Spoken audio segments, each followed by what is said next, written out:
Hello, friends, and welcome to the Aegis Guardians League semi-final match between Team Ambition Gambit and Mint Rocky Road. It's been a long time coming, and we are here with a fantastic match between these two titans within the AGL. I'm Narco, bringing you the play-by-play today, alongside a Moose here on Colorcasting. How you feeling tonight?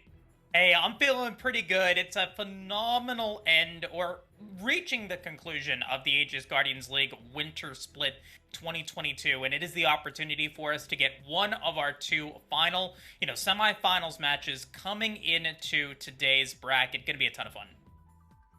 Yeah, and these two teams have had pretty interesting narratives coming on into this series, Moose. Team Ambition Gambit stood atop the standings there in the Zong division, I believe, going undefeated there in the regular season. They dropped a few rounds here or there, but that did not translate into a single series loss. Mint and Rocky Road, a little bit more of a middling team in regards to how they performed here in the early part of the season, but they've really been picking it up recently.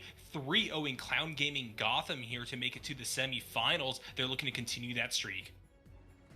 Mint Rocky Road, I would say, yeah, definitely a dark horse moving into the playoffs. Definitely unexpected to see them be able to take such a dominant win up against Clown Gaming Gotham. I think there were some extenuating circumstances with Gotham's roster, but regardless of that, being able to get a 3-2 win against the top-seeded team in the Piltover division, a team that you struggled in the group stage, a team that should have theoretically had a good chance of still being able to make the win against you and not being able to make that happen. Mint Rocky Road being able to come in, get that 3-0 series, and then make it to the semifinals match, looking to continue to keep the miracle run going. Let's not sugarcoat it, folks. Team Ambition Gambit is the favored team. Like, I don't think that there's anyone in here that would say that the way that Team Ambition Gambit has gotten to the semifinals is arguably one of the most consistently good teams in the league, and to be able to beat Team Ambition Gambit now, if you are Mid Rocky Road, would be a just phenomenal feat for them if they are able to make it happen. So really interested to see what's going to happen, see if Mid Rocky Road can continue to keep that miracle run going, or if potentially we do see, just Team Ambition Gambit being able to take that favorite advantage into a finals run.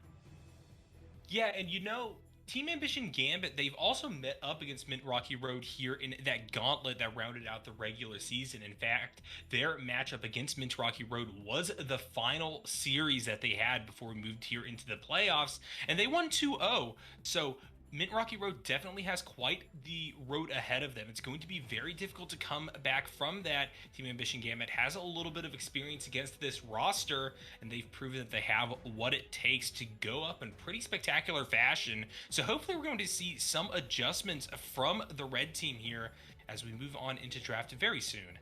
Well, I mean, some would say that it is a mint rocky road that MRR needs to be going through in order to actually take this win.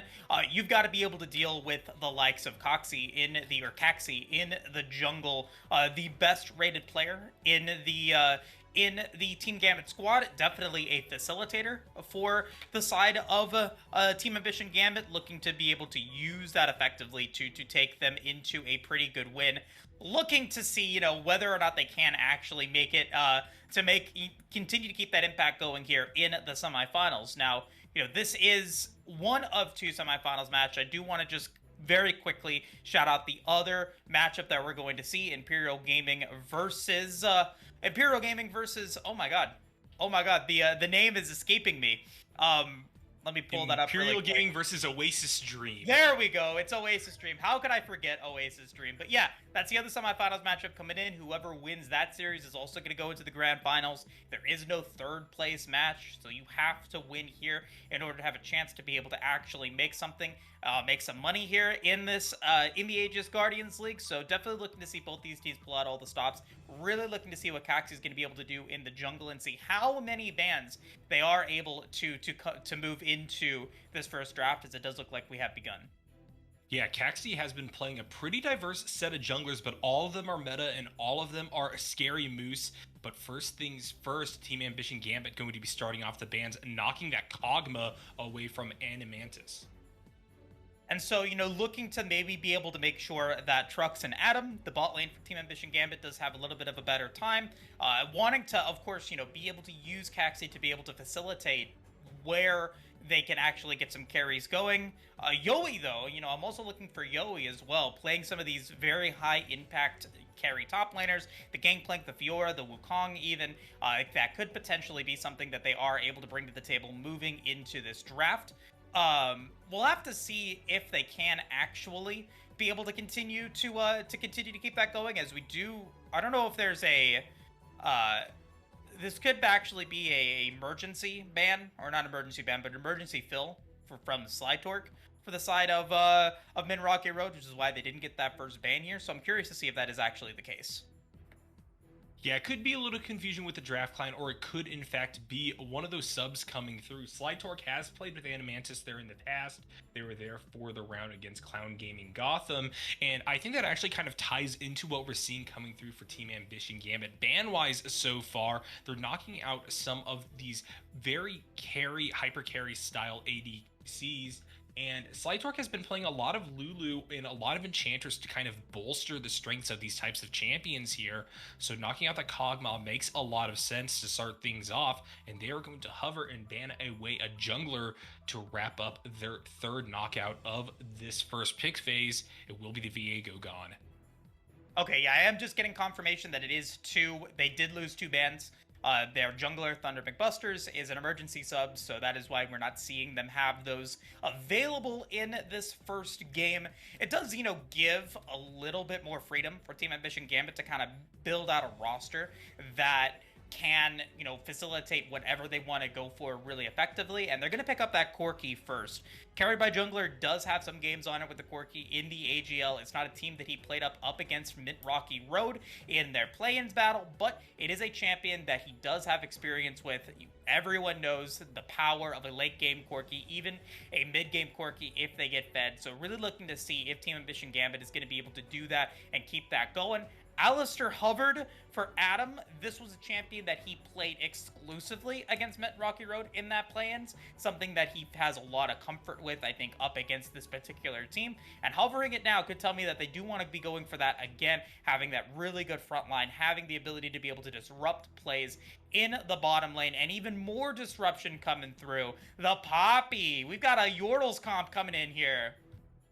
Yeah, I'm very excited to see these returning faces for Team Ambition Gambit. These are champions that they have already forged their legacy on in a way. That Alistar Nautilus matchup was exactly what we saw when they faced off against Mint Rocky Road there in the regular season.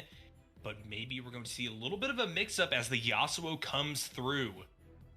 Diana Yasuo, one of those premier combos right now. I mean, being able to knock them up and then to be able to break them down with the last breath, Diana Yasuo can be extremely powerful if you are able to land it. Now, with the Yasuo getting locked in, that Steadfast Presence is going to have even more value to be able to stop that Lunar Rush, to be able to stop that Wombo combo that Diana is going to try to go for. If you're using that Steadfast Presence correctly, you also have disruption with the Alistair as well. Headbutt, even the Headbutt Pulverize combo to be able to stop the knockups from happening so that Yasuo cannot get that impactful last breath is going to be really, really strong to protect this Corki and the backline that Team Ambition Gambit has yet to be able to draft. Looking at all the disruption that we've got so far, I think Mint Rocky Road is worried that there are going to be just these champions that can just stand still. If you can't get to the backline, it means that these champions that do have a lot of good artillery, that doesn't need to be able to move around, can be picked. So Misfortune going to get banned away from Trux here, and then the Fiora is going to be taken away from Yoi, so maybe looking to be able to worry about maybe seeing Team Ambition Gambit go for a carry top lane here. There's still the Gangplank that can be available, especially since you've also got the Alistair and the Poppy that are going to be able to keep champions locked in place for a long period of time. You could potentially go for that Cannon Barrage here. You've already got a good tank line here for the Alistair and Poppy, so we are, I think, going to be seeing a carry in the top lane, along with, of course, that ADC pick in the bottom lane. Yeah, for sure. That's also indicated by the fact that we see the Malphite banned away. You can't just put someone on a relatively passive laner and just hope to play for that mid game when Mid and Rocky Road could start grouping if you go for this carry top side of the map. That being said, it looks like everyone's getting their bot lanes short up first. It's going to be the Jinx for Mid and Rocky Road. Animantis has a lot of games, a lot of reps on this champion, and definitely fits in with the playstyle that they're looking for here. And we are seeing the Xayah response get hovered for Team Ambition. Yeah, let me drink my water first. Hydration is key, folks. Hydrate, hydrate, hydrate. But no, Jinx makes sense with the Wombo combo that they've been looking to build up. You have a lot of lockdown, a lot of stay in place so that those rockets from Fishbones can potentially just be super impactful here. And then you get excited, you're able to just get those resets in. You're now just layering on the amount of damage that Mid Rocky Road is trying to be able to come through. However, Team Ambition Gambit has Xayah and Graves. Both of these champions have abilities to be able to get away from the Wombo combo. The Xayah, of course, with the Featherstorm, one of the best safety ultimates for an ADC in the game, and then Graves also with the collateral damage. So you look at the roster that Team Ambition Gambit has built up. All three of their carries have ways to get away from the very conditional Wombo combo that Mint Rocky Road has built up with the Corki, having the Valkyrie, the Xayah with the Featherstorm, and the Graves with the collateral damage. They know that they want to be able to get into, they want to be able to stay in these fights, be able to survive the, the conditional Wombo combo that Mint Rocky Road has, and then be able to mow them down with the damage that they're able to bring to the table.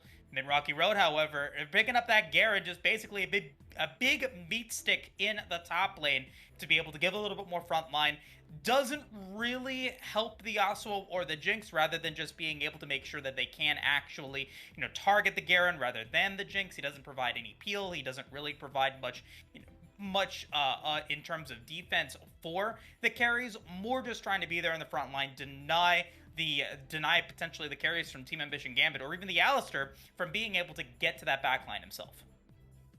Yeah, while it doesn't seem to be a particularly specialized pick, I do think that Mid Rocky Road has shown in the past that they can excel with Garen, not even necessarily in grouped fights, but rather just in lane. Fifth played this champion really, really well against Team Ambition Solstice earlier on in the season, so in fact, Team Ambition Gambit may have seen this champion just through footage, and therefore might have a little bit of a reputation. It'll be interesting to see how it's able to lane up against this range champion in the Graves, though, who, with the utilization of E, might be able to kite out the Garen if engages start up.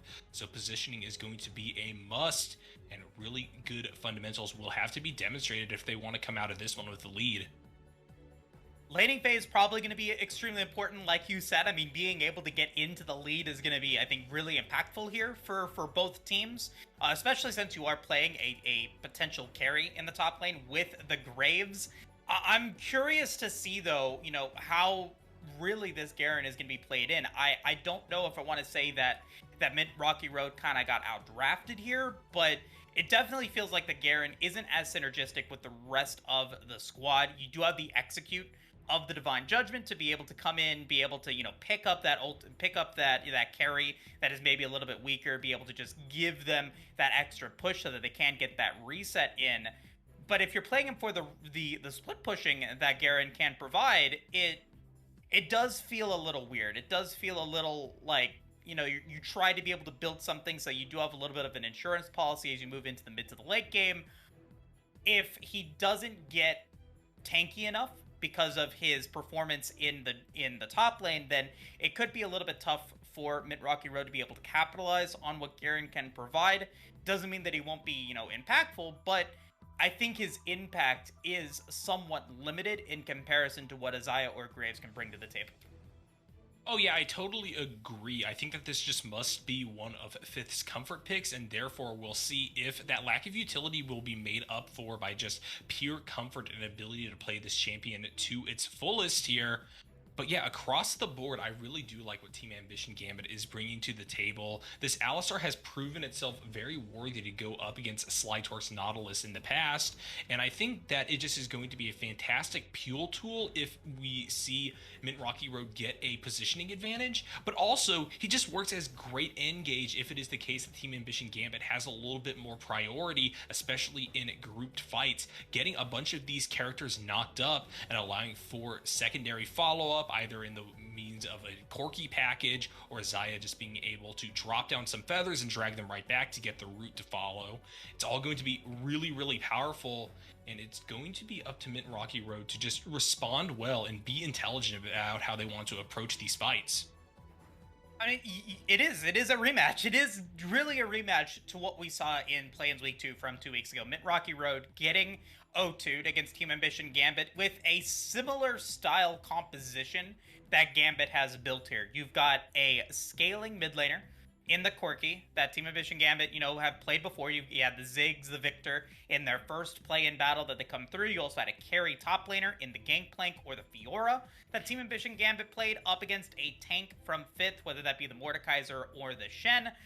So you are playing a very similar style composition here for Team Ambition Gambit, doing what you were able to build before. It's once again a rematch of this Alistar Nautilus. Like you said earlier, with the Kog'Maw getting banned out, they felt like maybe the Kog'Maw was the catalyst for a potential Mint Rocky Road comeback. So deciding not to let that happen is, I think, a good choice. See if that does actually bear fruit here, or if maybe the Jinx is actually going to be the better Wombo combo style laning phase that they can bring in with the Dredge line into the Chompers, into tons of damage, into death. Potentially could scale very well, because Team Ambition Gambit did ban that out in their first 2 play-in phases. They did not allow for Adamantis to get that Jinx, now allowing that champion to come through in this game 1 of the best of 5.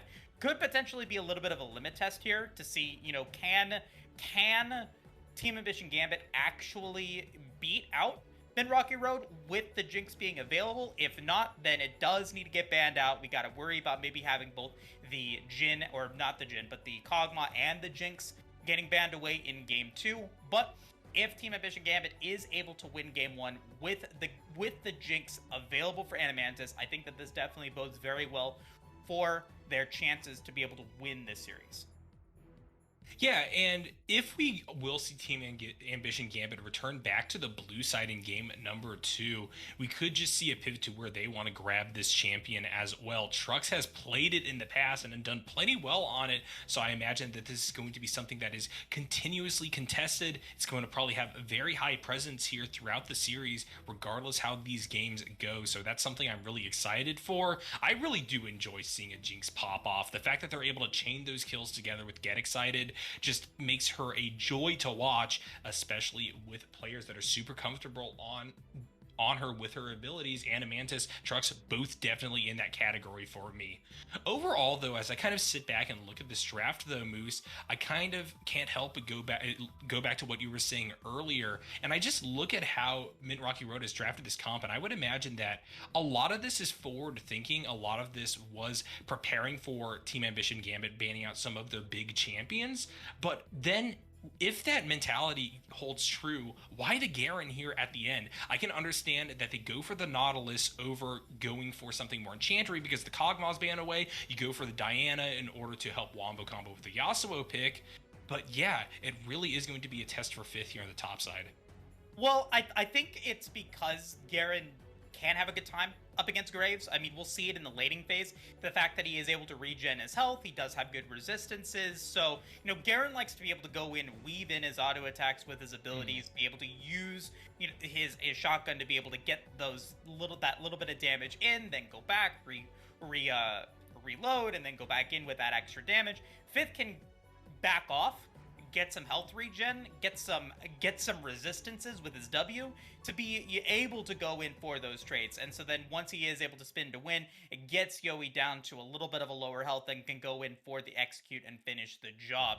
Boots are going to be a premium for both Yowie and 5th, especially, in the range versus melee matchup. You've got to be able to get those boots to be able to have that good mobility in the lane, so that you are able to, so for Yoe's, he continues to be able to outmaneuver Fifth in these trades, and for Fifth to actually have that mobility to be able to get into melee range so that Yoe can't actually get those trades in. But we've got about 30 seconds before the spectator delay begins. Before we go into the game, my soul prediction for game one is Mountain Soul. I think that we're going to see a Mountain Soul here for game one. Yeah, and I'll throw my hat in the ring, just say, let's get a Hex Tech this time around. I think that'll be quite exciting. It always is. Fair enough, fair enough. But with that being said, I think we're going to take a little bit of a break here, and we'll see you guys shortly.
Hello, friends, and welcome back to the semifinals of the Aegis Guardians League. We are here with game number one between Team Ambition Gambit and Mint Rocky Road. We had a pretty exciting draft phase, and that is going to lead into an equally exciting game. People want to try to get the momentum on their side by grabbing the first game in a 5-game series, that's for sure.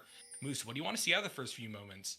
Out of the first few moments, I don't want to see anyone going for anything too crazy. Neither one of these teams, I think, wants to decide the game in an early invade. Wants to be able to make sure that they can get to mid game relatively unscathed. But what I want to see in the first couple of minutes is how the solo lanes play out. Both Team Ambition Gambit, the solo laners have teleport, with Yoe and Carried by Jungler picking those up. Kanye and Fifth have decided to go for Ignite. And so, what that tells me is that we're going to be seeing some very, very quick trades, some very high impact and very important trades coming in at the very first stages of the game, wanting to be able to get those summoner spells out, whether those be the Ignite or the teleport, so that we could potentially see those first bloods happen very quickly. If they don't happen, I think Yoe and Carried by Jungler are going to have a really fun time in this game, being able to have that extra little bit of protection with that teleport. Yeah, for sure. Very aggressive summoner spells being taken by Mint Rocky Road here. Besides bot side of the map, we do see Slide Torque going for that exhaust over the Ignite, so maybe there's a little bit less kill pressure down there, but you don't need that when you get some solid hooks to start things off. Adam immediately going to Pulverize to knock up Slide Torque. And, this is the positioning that you got to be worried about. Animantis and Slide Torque trying to be able to get level 2 first, so that they can go in for a dredge line play, and with level 2 coming up, let's see what they're going to be able to do with it. Yeah, they're definitely going to have the advantage here. The push is definitely at hand. There is a little bit of a dredge line, but it's only going to hit the wall.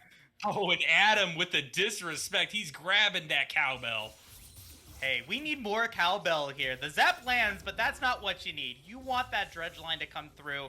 You had the level 2 advantage first, and unfortunately for Slide Torque, you miss it. And that just, that denies that level 2 ability. You get Trux and Adam with that level 2 now. Having that available, that protection at the head of the Pulverize from Adam should be enough to be able to deny any plays. But, with that being said, waiting to see, when the first ganks do come through. First gank of the game is going to be, I think, on the bottom side of the Rift, and we're seeing already plays on the bottom side, though. Yeah, I guess that dredge line is going to hit. Adam coming forward with Headbutt Pulverize in order to peel away Slide Torque, but taking a ton of damage in kind from Animantis for doing so. Everyone's staying alive, but definite advantage now over from Mint Rocky Road. Flash actually used from Slide Torque, though. Like, I think the Flash is more important than the health bars in this game. Like, when you're talking about gold level players, like, it's not necessarily the extra healing that you get from a pot that's more important than the Flash. I think not having the Flash here is going to deny the capability of Slide Torque to be impactful in the lane. You're seeing him try to maybe roam up to be somewhat present in the river so that he could potentially go for a play bot side or mid lane. But the fact that he doesn't have that Flash now does kind of limit the capabilities that Min Rocky Road has in the bottom lane for now. But this gank is going to have impact. Yeah, Thunder McBuster is going to accompany Slide Torque into the area. There's the dredge line, but the headbutt back towards tower into the pulverize means that some damage will be going down onto Nautilus in kind. Adam will be able to pick up that kill, but it is still 2 to start things off for Mint Rocky Road. Yeah, not the advantageous play that I was expecting to see there. Yes, great headbutt from Adam to be able to get Slide Torque back into the tower. He was able to take a couple of tower shots there, and without any flash, he was guaranteed dead. I'm not sure why Adam thought he needed to go in for the actual kill. Maybe he was worried that Adamantis would actually heal and keep him alive, and even then, even with that flash, I think Adamantis could have just gone for the heal and kept his support alive there, but instead, he doesn't. He gets a double kill for his Jinx, and that is, I don't want to say the end of the laning phase for Trux and Adam. I don't think that they really have any chance to be able to compete against them until a gank comes through, but now massive advantage for Mint Rocky Road's bottom side of the Rift. Yeah, out of everyone that you want to get kills on, that Jinx is going to be one of the scariest, Moose. Really happy to see how Animantis played that out. Great rotation from Thunder McBusters as well. Just playing alongside Vision, going through that tri-bush and setting things up favorably for Mint Rocky Road. And it's going to continue here. There is yet another dredge line coming down onto TA Trucks. The Flame Chomper is going to follow up, but won't be able to root down the Xayah. And so it will just end up as a trade for the time being, but continual pressure and continual priority for the red team. There's not really much that TA Gambit can do at this point. You have 2 longswords against a Noon Quiver, and Noon Quiver is always going to beat out 2 longswords. Like, you can't count the Tear of the Goddess yet because it's not actually upgraded into anything. It's just giving you extra mana. That doesn't really give you any power in those trades. So having the Noon Quiver here is going to give Adamantis the advantage for I think, considerable amount of time until that Manamune comes online. And even then, I think at that point, the Kraken Slayer or the whatever mythic item he wants to go for, the Gale Force, the Immortal Shield Bow, I think all of them are good options here for Adamantis. I'm really now worried for them in the remainder of this laning phase. Like, once you get that Manamune, it's a little bit different, but for now, still advantage going over to the side of Mint Rocky Road here. Yeah, and we'll see what happens to the neutral objectives bot side because of that. Definitely, I would like to see Mint Rocky Road go for a bit more of a focus on dragons, just due to the fact that they're going to be having quite a bit of priority there bot side of the map, at least until those first items come through, as you're talking about there, Moose. There's the headbutt pulverize to go in onto the Nautilus, though. The action does not stop. Ignite also being dropped in turn, and there is the stun, but that support will remain alive for Mint Rocky Road. Meanwhile, top side of the map, Fifth coming in. He has the Demacian Justice, but bot side, we do see a kill picked up by the Xayah. That is going to be the second death for the Nautilus. So lots of action across the map. Here comes Thunder McBusters as well to continue this line. There is the run in from Adam, going to just headbutt back the Diana. This is ultimate still up for the side of Mint Rocky Road here against 2 level 5 bot laners for Team Ambition Gambit. Yeah, TA Gambit needs to, I think they need to calm down a little bit. I think they need to wake up and calm down. They're worried about what's going on. They're working up. The building's on fire, and they are not respecting what Mint Rocky Road can do here in the early game, especially for Yowie. Yowie taking 2 turret shots for no reason, completely egregious there, ends up giving Fifth the opportunity to go in for a play, and the plays do not stop. Yeah, Adam going to once again headbutt back Slide Torque, but there's the ultimate coming through from Diana. Animantis going to go on a killing spree. Now excited, raining the hurt down onto Caxi as well. Prepping the ultimate for the Poppy that will knock back the Diana. And so the fight will return with only 1 kill for Mint Rocky Road. But once again, they're just climbing that ladder, grabbing the gold, and in turn coming out on top here, Moose. The snowball has officially begun. Winter is not over quite yet, and we are seeing a massive influx of gold onto this Jinx that is working out beautifully for Mint Rocky Road so far. First dragon of the game coming in as well. It's not going to be a Mountain Soul. Hextech Drake is still potentially available. But, going back to what I was saying, not respecting the early game power that Garen still has on the top side for Yowie. Fifth being able to use that Demacian Justice to pick up a kill even after Yowie picks up that flash or goes for that flash. And then on top of that, once again, bottom side, Truck's not respecting the damage that Thunder McBusters can go for. Didn't have Featherstorm yet, and ends up falling to another play, giving Adamantis that killing spree on his way to being able to go for that Kraken Slayer is really, really good here. Gold lead, 200 gold though. It isn't a massive gold lead because despite the extra kills that they've been getting, Adamantis doesn't have the best CS. Yeah, for sure. They're definitely concerned mostly with the kills here, and in turn, they've lost quite a few waves. We're seeing yet another one crash here under tower. Finally, Team Ambition Gambit will be able to breathe bot side a bit and clear out that control ward that's been providing so much control for Mint Rocky Road as well. I think that was one of those big catalysts for the plays that we saw bot side Moose. So I really want to keep an eye on how the ward game will play out from here. It's going to be a very tough battle, though, for both sides. There's a lot of game left. And vision is one of those things where for gold players, it's important to be able to get wards down, but placement of those wards is just as important. And, having wards at the right places is going to be, I think, impactful here. Because you are behind, and because you do feel, the pressure of the early game power that Adamantis and Sly Torque have, bottom side of the Rift extremely makes a lot of sense. Go for that ward, that control ward in the Tri-Brush. Make sure that there isn't any deep ganks going. I think that the ward for Mint Rocky Road, that ward that's over in by the blue buff, isn't as impactful because I don't think that you're expecting a dive from Caxi anytime soon. Go for the control ward in that brush in river so that you are able to maybe get some protection for that gank that is more likely to come in through the river rather than into that dive. Yeah, especially now, you can definitely contest any wards that you want to place bot side of the map. If you want to see Team Ambition Gambit force a fight, go for it. I mean, you have a clear gold advantage here on your Jinx, and Adamantis has been playing fantastically. Super far up, really happy to just contest every little bit of CS that Team Ambition goes for. But that being said, we are seeing a Caxi bot side hovering that Tri-Bush, going to go back clear Krugs for the time being, but we'll see if rotations occur and if a fight will break out. Just trying to hover, expecting maybe Thunder McBusters to be in the area. Being there does give Team Ambition Gambit some more pressure opportunities. They can push back Sly Torque and Adamantis. This could potentially be an opportunity for them to reset. Trux has 1,300 gold in the bank. Needs to go back, right? They're not going to go back before they attempt to gank here. I don't know if this is the right call because you have all of that gold in your pocket and you've only got a longsword serrated Dirk. And they also have vision on Caxi, which isn't good.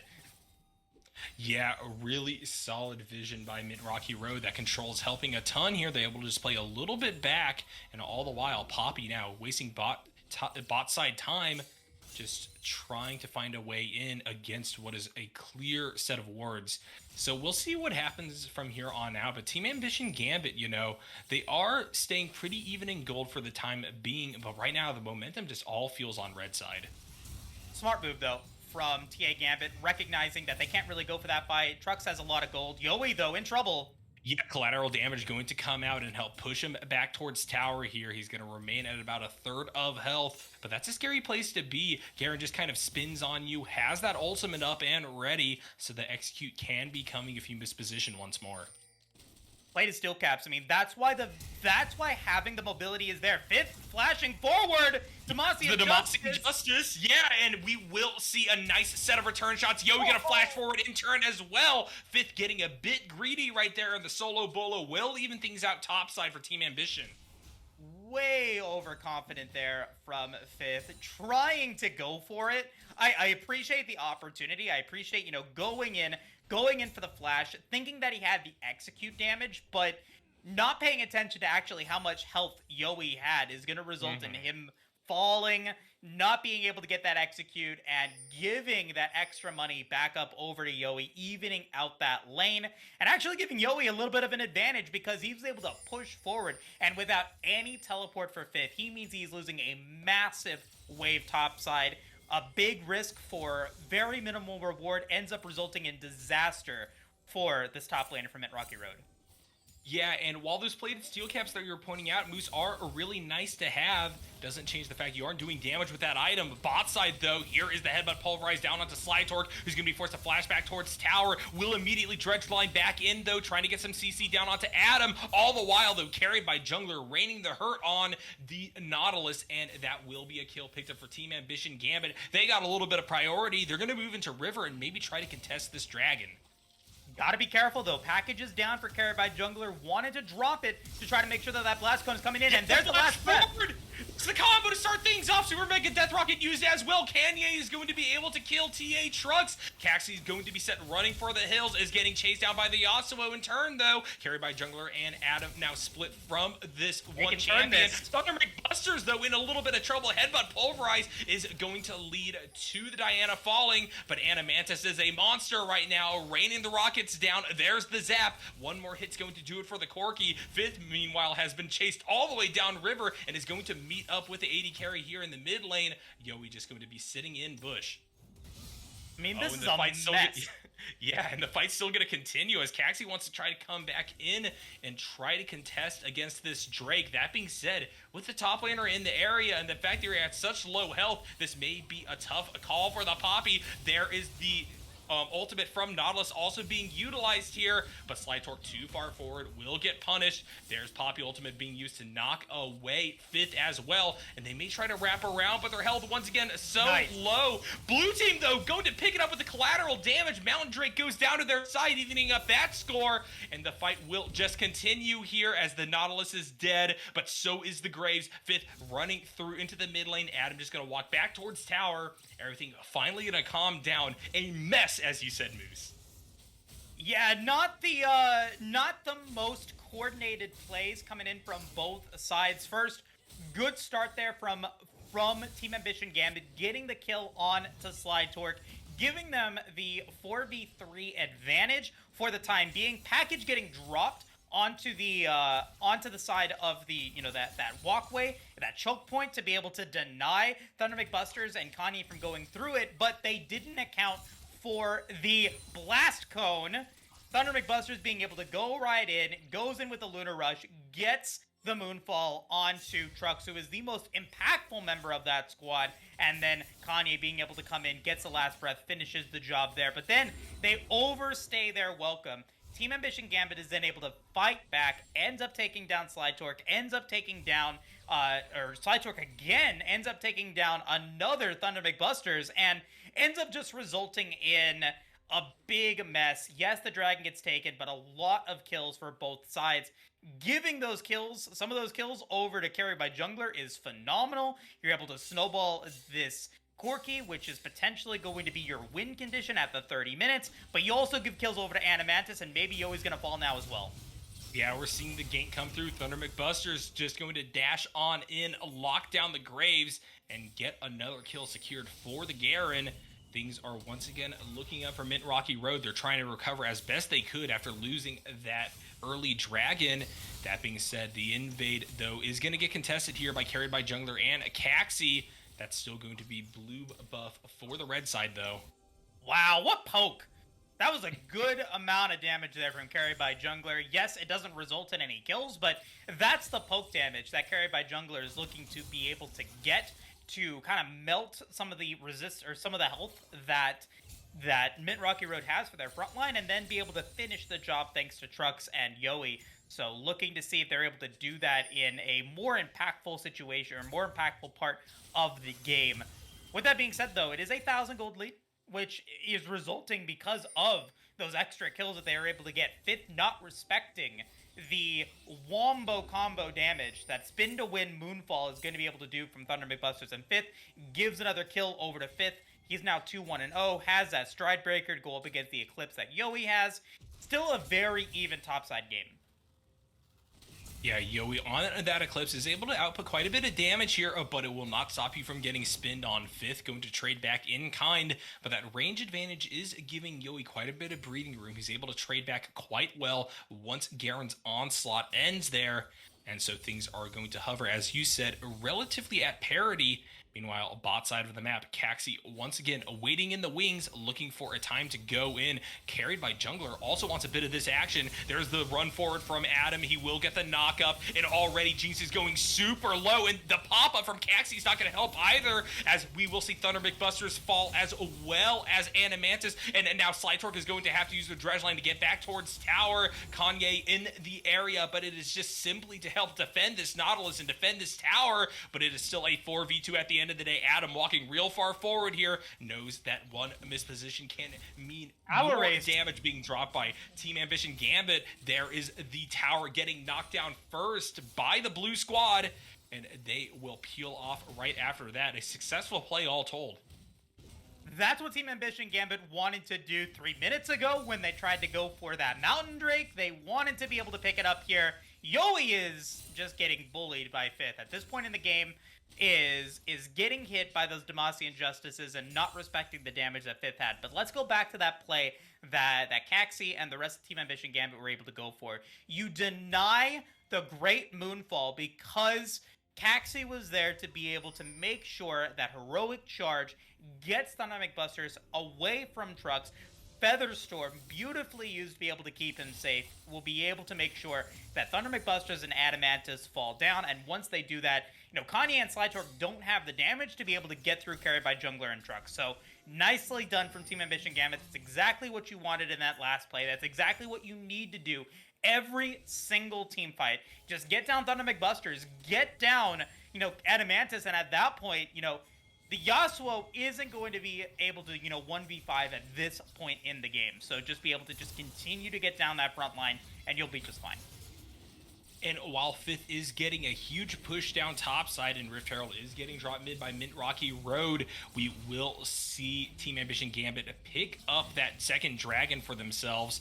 And now they will just go dogpile down onto Shelly, set things back to about neutral. And so is the gold lead sitting right there at about even, Moose. We got quite the banger on our hands at 20 minutes. Yeah, very, very even game. A dragon advantage for Team Ambition Gambit. Unfortunately, that Rift Herald did nothing. Actually nothing in that game. Just giving an extra little bit of gold over to TA Gambit because it was dropped. So, not the most effective use out of it, but you can't have everything. And so now comes in the test of macro for both of these teams. Who is going to be able to out macro the other in these next couple of minutes so that they can potentially force fights at Baron or at Dragon? They both have decent team fight abilities. I think Team Ambition Gambit looking to be able to split the map a little bit more because they know that they have the teleport advantage. It's going to be up to, Mid Rocky Road to force these fights. For the time being, though, until Dragon comes up, I don't expect Mid Rocky Road to try to go for a Baron. Wait until that Dragon comes in, and then try to force the members of TA Gambit into your 5-man death squad. Yeah, it's going to be really difficult to just kind of blind go for one of these neutral objectives to start things off, Moose, and that's just because that teleport factor that you brought up earlier now is truly online. Yowie and carried by Jungler both have those summoner spells at their disposal, and beyond that, carried by Jungler also has the package to use, so it's going to be really tough to just try to jump down here onto the Baron. I think you need a pick in order to get something like that started off, and in turn, Team Ambition Gambit are really going to have to play that dance of vision. I want to see them try to get a little bit more priority across top side. Currently, we see the vision cone being used. Adam is going to spot out 5th and Slytorque, but things, once again, definitely hitting a bit of a lull state, but you could feel the tension really building in the air now. I mean, right now, I think both teams are just happy with the game state being where it's at. They don't want to push too far forward. They don't want to try to make anything too aggressive. I mean, neutral objectives are where both of these teams want to play for different reasons. Team Ambition Gambit wants to use the neutral objectives to be able to get that split push going, to be able to force plays from both sides. And for the side of Mid Rocky Road, they want to be able to force Team Ambition Gambit to come to them in those 5v5 plays and look to be able to use that as your, as the opportunity to be able to make something happen. We do get a little bit of pause, so we could talk about that a little bit more. Because you have the 2 teleport advantage for Yowie and carried by jungler, you have the opportunity to be able to push these waves out very effectively, very aggressively. Both carried by jungler and Yowie have excellent wave clear. So there's always going to have to be somebody that has to go into these side lanes, which at this point it's Kanye and Fifth that are going to have to be there to basically counter their lane opponents in order to make that happen. Once the Infernal Drake spawns, you have to make a decision. Do you want to continue to fight for these side lanes, or do you want to go for these neutral objectives? And because Team Ambition Gambit was able to get that second Drake, they don't have to worry about Mid Rocky Road going for a soul, because it's going to take another 15 minutes for them to get it. And at that point, carried by jungler and Yowie are going, and even Trucks, they're going to be able to just snowball through Kanye and Adamantis. Like, Adamantis does have a lot of damage. Kanye has a lot of damage, but 3 carries are bigger than 1. And carried by jungler is probably one of the best. Carried by jungler is probably one of the best champions, or Corki, I should say, played by carried by jungler, is one of the best late game champions in the game. And you're not going to be able to go up against him at the 35-40 minute mark unless you're able to get a pick. Yeah, carried by jungler has really been kind of exercising that holy trinity of the Victor, the Corki, and the Veigar in a lot of their games here. So they're definitely comfortable being put into that position, Moose. And so even though you do have that Jinx, even though you do have Mint Rocky Road as a team that has played around hyper carries for a lot of their series, I still do think that there is a clear advantage due to that multiple carry setup that Team Ambition Gambit has, as you're talking about here. That being said, Mint Rocky Road still has some bright spots right now. That Garen in the hands of Fifth right now, so scary. You see him just kind of continuously run at Yowie, and I just feel that one more mistake from that Graves, and we're going to be seeing him packing back towards the Nexus once again. So with that in mind, you definitely have a split push threat right now, and you will be constantly able to needle away at Team Ambition Gambit. And if it gets bad enough, you could also maybe draw some of these teleports out. The mortal reminder's a little bit interesting to me. I'm curious to see how many times he's able to get the amplified grievous wounds, getting that 60% on it. He has to go for 3 consecutive attacks, which I guess, in a team fight, it's not necessarily as difficult as it is, but more often than not, you're spinning, right? And spinnings don't count as attacks. So I'm curious to see how much mileage mortal reminder gets. Maybe it was just, maybe it is just still the Chemtech chainsaw that's the better option here, but I mean, hey, we'll have to see. Fifth is the Garen aficionado. I am not a Garen aficionado. I don't play that champion. I play quality top laners like Horn and Mordekaiser, not this noob Garen. But no, I'm interested to see, when the play is going to happen, or I shouldn't say when, because I think it happens in a minute 25 when Infernal Drake spawns. Yeah. I think the question is, where does the play happen? Do they go for Baron? Do they try to pressure Baron? Because I think that's the more important objective. Or do they try to go for the Dragon and try to be able to go for the lane side? I think the right answer is Baron. Yeah, I would tend to agree. That being said, we see Yoda in trouble. The Ignite plus Demacian Justice will be enough for the spin to get through. Fifth will grab that kill against their fellow top laner here, and that's that fear factor I'm talking about. If you allow for this Garen to go uncontested, push in these waves, and then rotate back to help the rest of the team, you got a lot of ammunition on Mint Rocky Road's side to make stuff happen here. And now I'm worried about Yowie. Yowie cannot fight in the 1v1 against Fifth. It just doesn't happen. Level 15 Garen is really quite strong, and we're seeing it time and time again. It's allowing for, during this power play, Yoey's been down for 30 seconds. It's allowed for vision to be built up at this dragon. I think the play is to go for this Infernal Drake, deny any chance of Team Ambition Gambit to go for a soul. Let's see if Team Ambition Gambit can actually fight for this dragon. They haven't used any of their teleports yet. Do they just go in for the 5v5? Do they go for a mid lane play? Let's find out. Yeah, they got very little vision, so this is going to be a tough walk-up for sure. Everyone's sitting there in Pixel Bush. Caxi probably going to have to work his front line here to lead the charge alongside Adam, but that poke damage you were talking about earlier coming through, carried by Jungler, dropping a ton. There we see Fifth going in, though. There's a flash as well, and everyone is just getting Bob. Thunder McBusters is going to pick up that early kill down onto the Graves. A lot of people low on the side of Mid Rocky Road, but the people who are lower on Team Ambition Gambit already two falling versus just the Diana for MRR. And here we see carried by Jungler trying to lead the push back into the mid lane, but Kanye on the far side will wrap around to try to help defend their team and defend their priority. We'll see whether or not the Corki will be the defining factor here as everyone begins to set up once again. Death timers are quite long though, so in turn, Mid Rocky Road just going to start this dragon up. Yeah, and we'll see if they can get it. Slytorg's just going to give his life away. Okay, Slytorg. I'm not sure about that one, and now Kanye's getting engaged on, but here's the wraparound, and now we see Mantis doing what he does best, which is put down damage, getting excited, and dropping some more. The shutdown of the Yasuo will go over to carried by Jungler, but will be answered back right again by the Jinx, and now Adam is in quite a bit of trouble. He's totally sandwiched against one very powerful AD carry on the enemy team.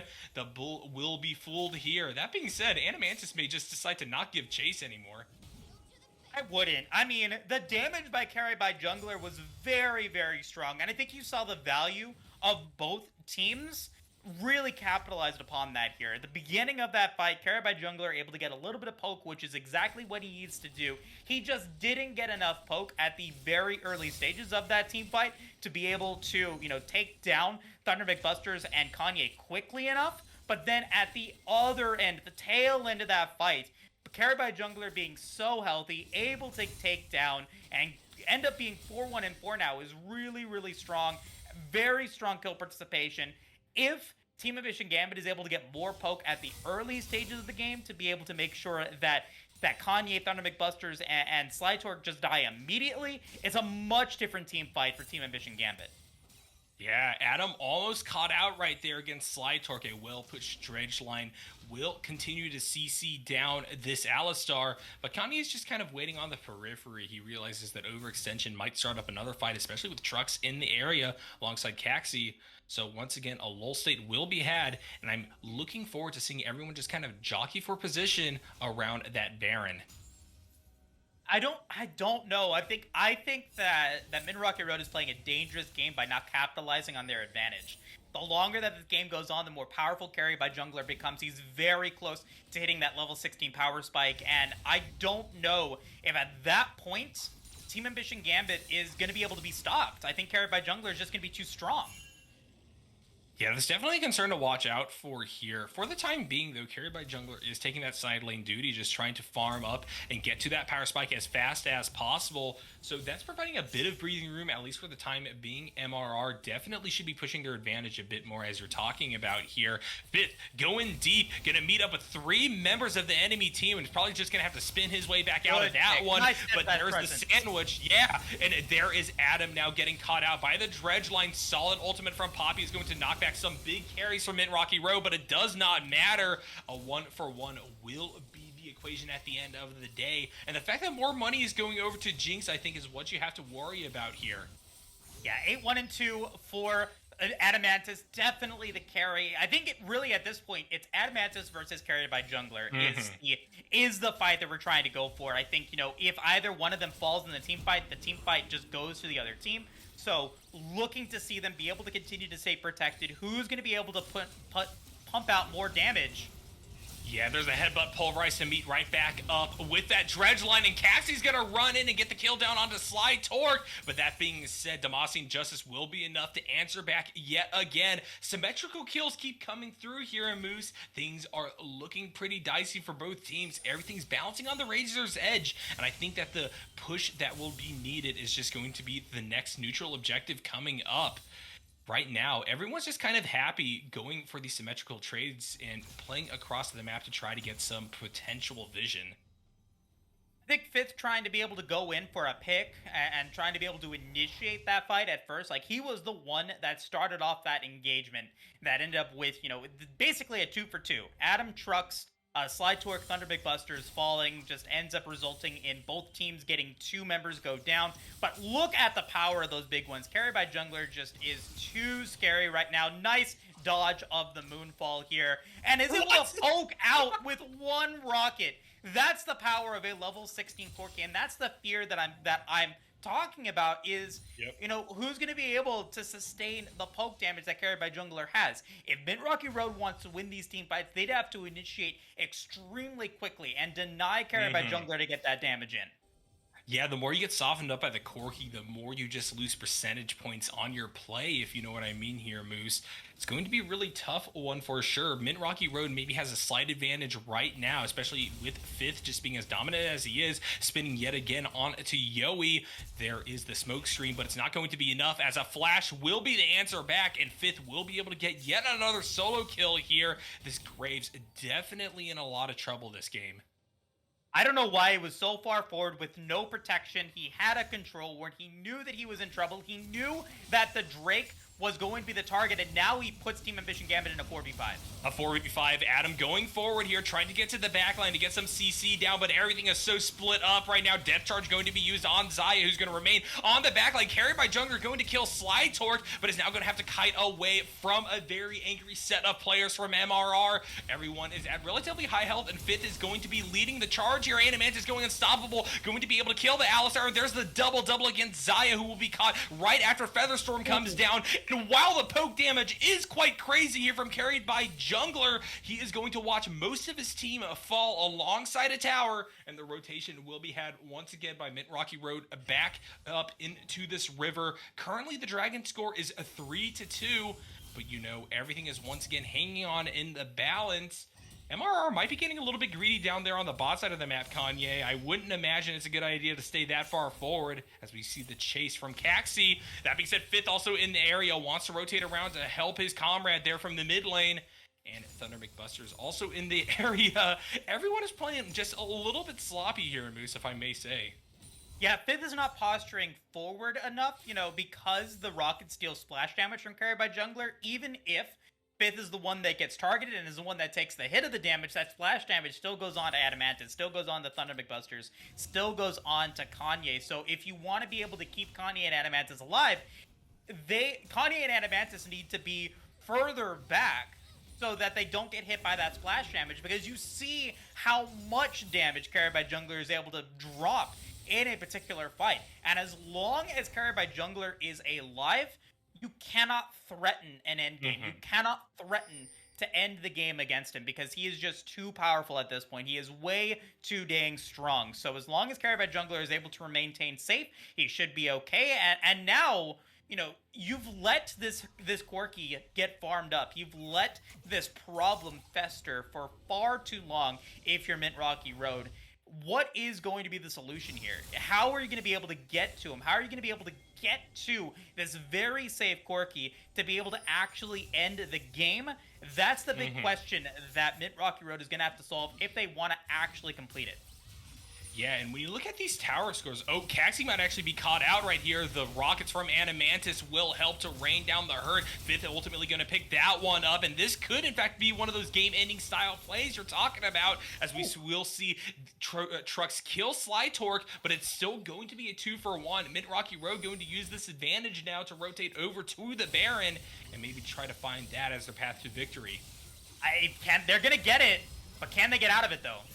Yeah, and it looks like they actually want to go right back in for the fight yet again. Truck's caught out. There's the Featherstorm, but Fifth is tenacious and will stay back on top. Meanwhile, it's going to be a double kill somehow for Graves, and those Corki rockets doing so much damage, meaning that even though that buff is completed and sealed away, Mint Rocky Road are only going to have it on the Garen. And what are you able to do if you cannot stop the Corki? Carried by Jungler once again survives. Yes, Yowie was the one that got the double kill, but the damage, don't let it fool you. Carried by Jungler was the one that dropped the damage in on that fight.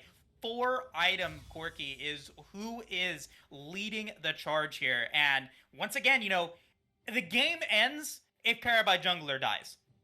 That's just where it's going to be at. But as long as Carried by Jungler survives, Team Ambition Gambit is in control of the game. They have the chance to be able to go for a soul point in minute 22. It doesn't matter who dies as long as Carried by Jungler is alive.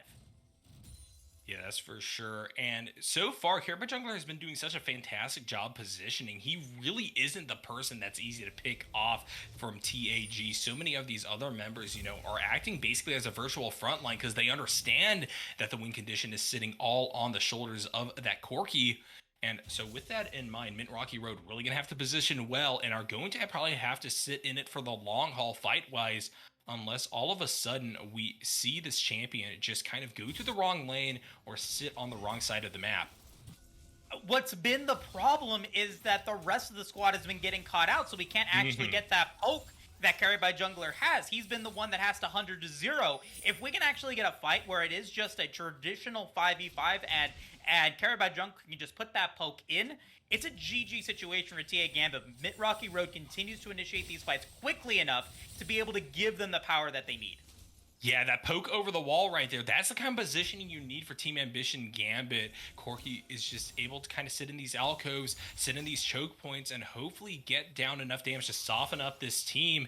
With 7 seconds on the clock before this next dragon comes up, I think this is where the decisive fight is to be had. That being said, Corki going to go for that back, has teleport up, and will use it. But the question is, with this opportunity being seized by Mint Rocky Road, will this be enough? It will, in fact, be the red team picking up the dragon. That being said, it might be at the expense of a few lives. Slytorque once again falling here, just caught out into the enemy team. I think that the Nautilus has just kind of accepted their fate of inting in order to ensure that they work as a distraction. Yeah, sloppy communication there from TA Gambit, but now what can they do with it? Yeah, we see Fifth coming forward here. They really want to defend this tower. Adam going deep down into the back like Debasi and Justice going to be used on the Alistar. Animantis will pick that kill up and begin to chain together these get excited combos. There's the double-double so far, and they want to run forward even deeper. Super Mega Death Rocket going to land down onto Yowie. Once again, Corki staying at full health, staying back and getting that poke in. And at the same time, though, you are still losing a one death for every 2 on the side of Team Ambition Gaming. Or Team Ambition Gambit, they're in a little bit of trouble here still. Fifth waiting in the wings and looking for a way down onto this carry. Oh, that being said, he may be the one caught out. In fact, Windwall going to be used. Kanye now the one rushing forward here. But I'm really loving his positioning now from these 3 auto attackers on the side of TAG. Yeah, what are you going to be able to do for Team Ambition Gambit? You wasted package. You had the combo ready. That was a decision by Team Ambition Gambit to make sure that Carried by Jungler could get the package and then teleport in, but they didn't do it quickly enough.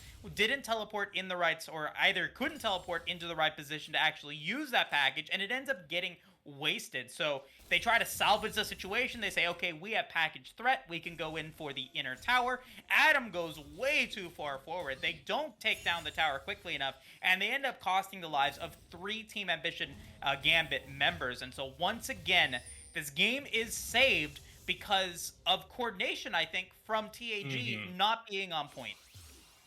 No, I definitely agree. I feel that right now, Mint Rocky Road is just able to put kills down onto the carry by virtue of capitalizing on the mistakes of the blue squad.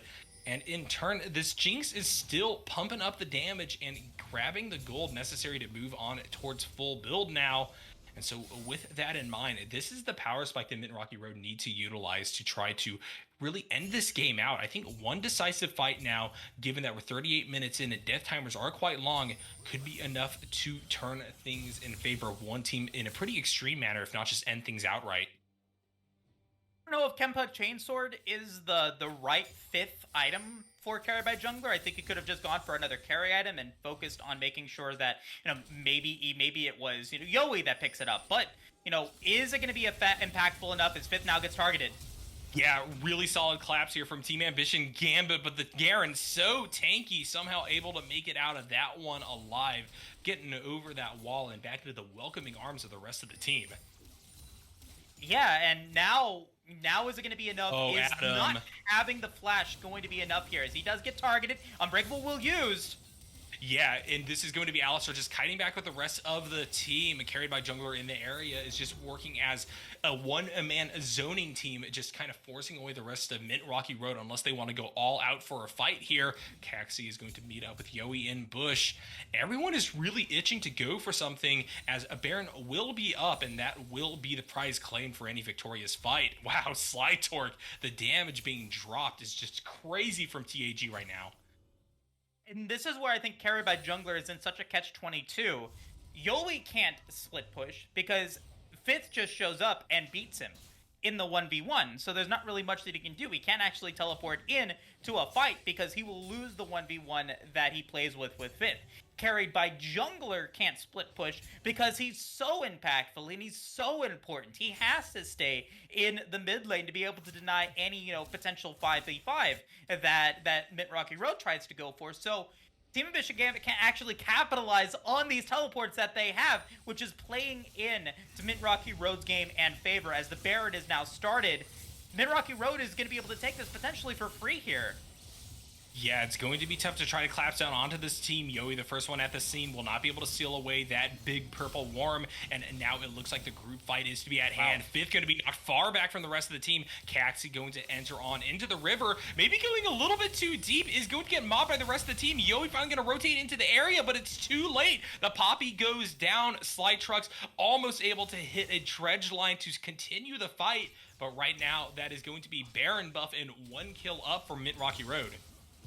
Oh, depth charge.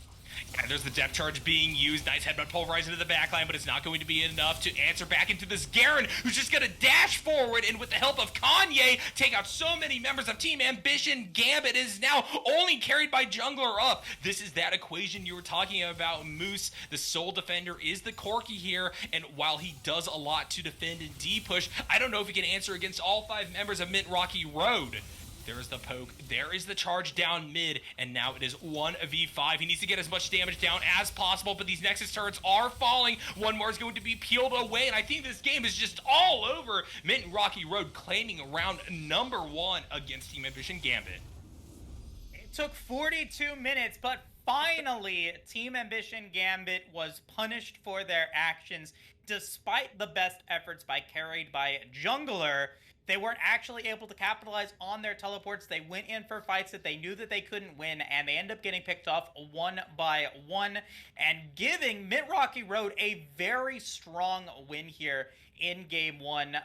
It felt, a little awkward because the game did last, I think, a lot longer than I think either team expected it to go for, but unfortunately, it just ends up not working the way that I expected, and I think, Ash, you did say them correctly. It is, Immortal Shield Bow was purchased. Carried by jungler was at full build. He just says, I'm not going for Ludens. I'm going to go for Immortal Shield Bow. I don't know if that is the play.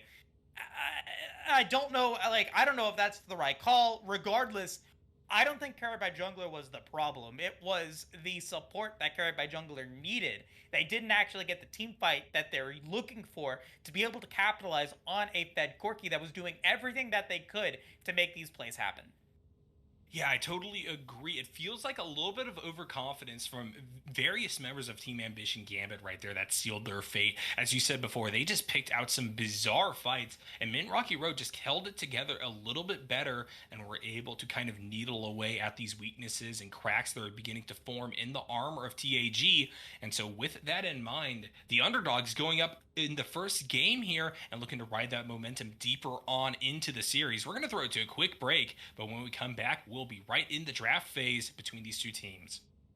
Everybody panic! Hold on. I'm about to say something really cool. 3, 41, 9, and lift off! No one dies screaming without me. I feel like I forgot to shoot something. You're starting to bore me. She's such a loser. Always ready to cry. Da-da-da-da. Aw, come on. What's the worst that could happen?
Hello, friends, and welcome back to the semifinals of the Aegis Guardians League here with a series between Team Ambition Gambit and Mint and Rocky Road that is just heating up. Moose, we saw a really crazy game one here. It went long, and in the end, the underdogs came out on top. Mint and Rocky Road picked up game number one, and in turn are going to go over to the blue side for this round.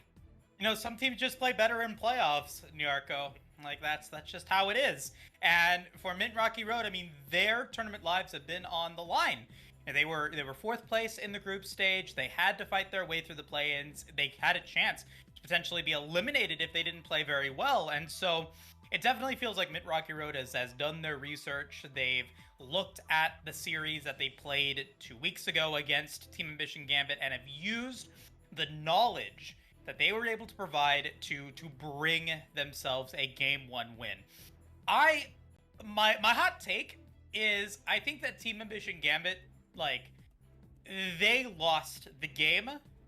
Mint Rocky Road, you know, they won, but I don't think that Mint Rocky Road, like, I don't want to say, like, they played so well that they were the team that won. I think that Team Ambition Gambit, they tried to go for a strategy that was just, I think, way too advanced for their skill level, and it just didn't work out. Yeah, I would agree. I really feel that Mint Rocky Road basically worked to allow for Team Ambition Gambit to lose the game for themselves, and they just were right there to answer back when need be. And they were ultimately there at the end of the game to walk it down mid and take the victory. Yeah, and, you know, I don't want to say, like, I'm not bashing on Mint Rocky Road. Like, you know, it's my hot take. I think that Team Ambition Gambit just kind of shot themselves in the foot. Carried by jungler was too strong. But, you know, Mint Rocky Road, shout out to Fifth. Like, that Garen was primo. Just bullied out Yoi at every single opportunity that he was able to bring to the table. And that was, I think, Mint Rocky Road understanding that Garen can beat out Graves. And I'm humbled by the fact that Fifth was able to play so well in that matchup and showed me, you know, Graves does not have a fun time up against Garen. And that was, I think, really the mainstay here is, you know, how does now Team Ambition Gambit bounce back in a game that they could have won? By all accounts, you know, late game Corki should have won them the game. Yeah, I mean, you make a good point there. I really think that it's just going to be up to TAG to play a little bit cleaner this time around. They need to get these jitters out, and they need to realize that, sure, they may have beaten Mint Rocky Road in the past, but this team has really come together here in the playoffs, as you were talking about there, Moose, and in turn, they're going to have to bring their A game every single round from here on out. Going down a second game could be disastrous and just really pile drive any attempt that they have at getting some momentum back here in this series. So with that in mind, Mint Rocky Road really coming into this one all amped up, and we'll see what they draft to reflect that. Speaking of amped up, can we get some hype in the chat for our producer Simulcrum? Can we get some thank you Simulcrums in the chat, like, right now? Because without Simulcrum, like, we wouldn't be here. So thank you so much, Simulcrum, for everything that you do. You are a phenomenal producer. If anyone is in the chat that is looking for a top-tier production, you know, staff member, Simulcrum is your guy. So thank you so much, Simulcrum, for everything that you do. We really do appreciate you. Yeah, it's crazy how he is there for just about everything, and he's always bringing that A game, just making sure things run smoothly and that we are able to transmit the highest quality of games here in the Aegis leagues. With that in mind, everyone is just kind of loading in to the pro draft, so we will be seeing how teams play out here in just a few seconds. But with that in mind, you think we're going to get a return to the Garen from Fifth? I think it depends on, you know, I think it depends on the top laner, because Garen does have a lot of matchups that he just does not win against. It was, you know, an R5 pick. I think the better question is, does Fifth get get the B5 pick because now they're on blue side. The draft has now started. Does he get the last pickup in this game? And who does Team Ambition Gambit give the R5 pick to here in game 2? Do they give it to Carry by Jungler because he played so well in game 1, or does he give it to? Do they give it to Yoi, or do they give it to they give it to Caxi? Depending on how this draft plays out, I think is going to determine where they felt their weak points were at. Because of course, if you're going for, because Team Ambition Gambit now has the R5 pick, the R red side here, they get the opportunity to give one of their players the best counter possible. Yeah, I definitely agree with that sentiment. I really do love games in which we do get the side swap in game number 2, just because it is going to just radically shift the dynamics and how we kind of approach this pick phase. We saw a lot of these heavily contested champions already get drafted through. Both sides have played Poppy before. Both sides have played a lot of Jinx and used her to great effect. And with that in mind, I would be excited to see how the movement of Mint Rocky Road over to blue side is going to affect how they decide to order not only the positions in terms of how they pick, but also the champions that they want to go for and who they want to give counter pick priority over to. Yeah, I think that's something that we should be thinking about. Hold on really quickly, I don't have the right draft uploaded. They did pick a different draft. I apologize. Okay, no, it's on screen. Okay, Kog'Maw getting banned out. Mint Rocky Road again going to get banned, or missing 2 bans because of their emergency sub. Thunderbolt Busters coming through. But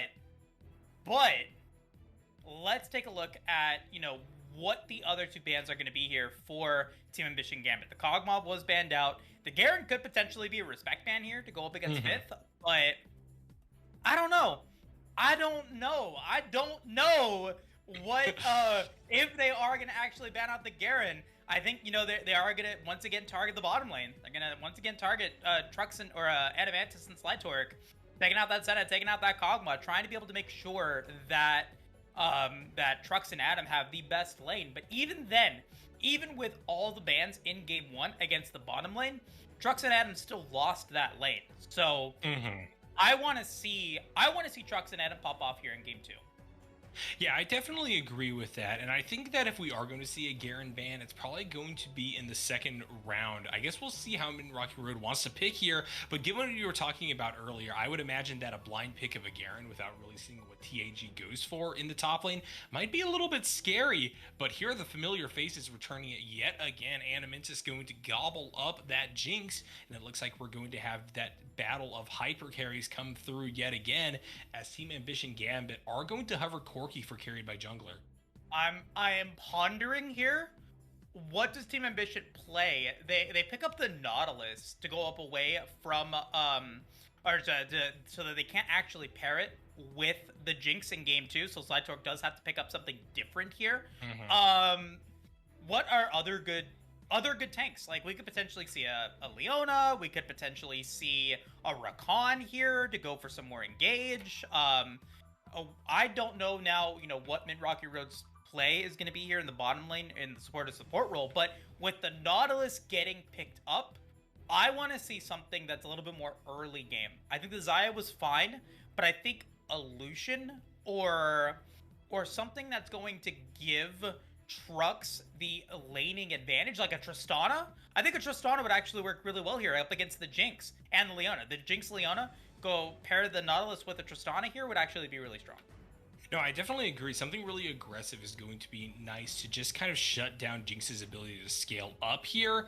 The Leona pick is going to be rounding out the bot lane for Mint Rocky Road. And while I do like these selections, there's a lot of really solid responses that just kind of utilize Leona's all-in nature to their disadvantage by, kind of cutting and picking out this champion, just doing the damage necessary to get through and really endanger the support and in turn keep Jinx away. Trundle, though, going to be selected, so they're going to pass off that bot lane choice for the second round here. And I really like this champion. I think that it is a decent pick up against the Viego, but it is just kind of always there on the back burner as just a fantastic duelist, someone that you are able to play high tempo games with, and also provides a fantastic amount of disruption there in team fights.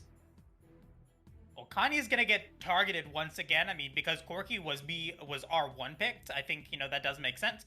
Take out some of the other really strong hyper-scaling mages that a lot of these players can play. Take away the Victor, the Mordekaiser, respecting a little bit more of the power that that Fifth has in the top lane, taking that away. But, you know, I don't know, Team Ambition Gambit's draft does seem a little bit more discoordinated, because now, like, they pick up the Trundle, they now are going to have to R4 their ADC, which is going to give Yowie once again the pick of the litter in terms of the fifth pickup. I'm curious to see what they decide to go for. If the Garen does get locked in here, I don't think the Garen again is going to get locked in. They ban out the Misfortune. That is one of Trux's strongest carries. We could still see the Caitlyn. We still could see the Ashe. I would actually really like to see the Ashe here. I think Ashe pairs really, really well with the Corki, being able to lock them down. Also pairs really nicely with the Nautilus and even the Trundle. So being able to get those slows and to be able to get things coming through. I don't think I've actually seen Trux play Varus yet, so this is new for me. Yeah, I think Trux has had one game so far on the Varus, and it was a really solid win. They went 7-0-8 in that one, so this could be the answer. They're going to just use Ultimate to lock down the Jinx, prevent Animantis from just getting excited yet again. But I also do agree, some of those other picks you're talking about, especially that Ashe, could have been a real standout here. Yeah, I mean, Chains of Corruption does provide a lot of play. It is another mid-game champion that can go into a Tear of the Goddess if they wants to go into that Mana Mune Muramana. And maybe we get to see that Duskblade build once again, that lethality to be able to get through some of the armor that Viego and Leona are going to be building up here. Maybe expecting that we're going to be seeing a tank top laner once again. The Gnar getting locked in. It is somewhat of a tank, but that is a split-pushing powerhouse, and that is a very strong neutral top laner that Yowie is going to have to contend with. And even though the Gnar gets locked in, does Team Ambition Gambit, or more specifically, does Yowie have enough of a champion pool to actually counter the Gnar here? Does he go for the Camille? Does he go for a Gangplank even in this situation? The Aurelia getting locked in. Oh my goodness. Oh my goodness. The Aurelia. Aurelia is good. It's another one of those hyper carry champions, and this is a big test now for Yowie. Yowie did not perform well in game one. He's now going up against the Gnar and has the opportunity to actually pop off here. But if he doesn't ward, if he doesn't control his lane, he is not going to play as well as he needs to in order to, I think, justify this R5 pick, because there were other options that they could have gone for. Yeah, Viego's a really solid champ to gank into an Aurelia if you're able to land your initial W. Obviously, there's a lot of avoidance, a lot of mobility that is going to be at play for Yowie, but as you're saying, a real skill test is going to be brought there to the top side of the map. And if they're just chewing up too much of Coxie's time in order to kind of make sure that this Aurelia stays supported and stays in the game, it could just be too big of a utility sink for the rest of Team Ambition Gambit to deal with here. So hopefully we will be seeing Yowie holding their own on this champion. That being said, they played 2 games so far in this league, and they have not lost either of them, putting in respectable numbers both times around here. But at the same time, this is a very new Mint Rocky Road coming through, and this is a very strong player in 5th topside. We've already seen what they could do on more other neutral-oriented champions, kind of like that Garen from before. So I'm really excited to just kind of pan topside and see what happens there. Yeah, Aurelia is such a feast or famine champion that you already have a feast or famine champion in the Varus as well. Like, a weak Varus does nothing. Like, it doesn't. A weak Corki, like, Corki needs time in order to actually be able to initiate. And now, like, where is Caxi gonna go in order to actually get a gank off? He can go topside if if he knows that there is no Mega Gnar and the hop has been used, it means that Gnar is going to be very susceptible to those ganks if he doesn't have Flash. But if he does have hop, he should be able to get away. He should be able to survive just fine and shouldn't have much of an issue to be able to get away from ganks. Mid lane, it's Vigar versus Quirky. Both these champions like to scale up. It's a chance for either one of them to be able, if they are able to get a solo kill, or even an effective gank that does work out at 6 or higher from either Thunder Busters or Caxi. More power to them. But I don't expect the early pressure, ganking wise, to be in the mid lane.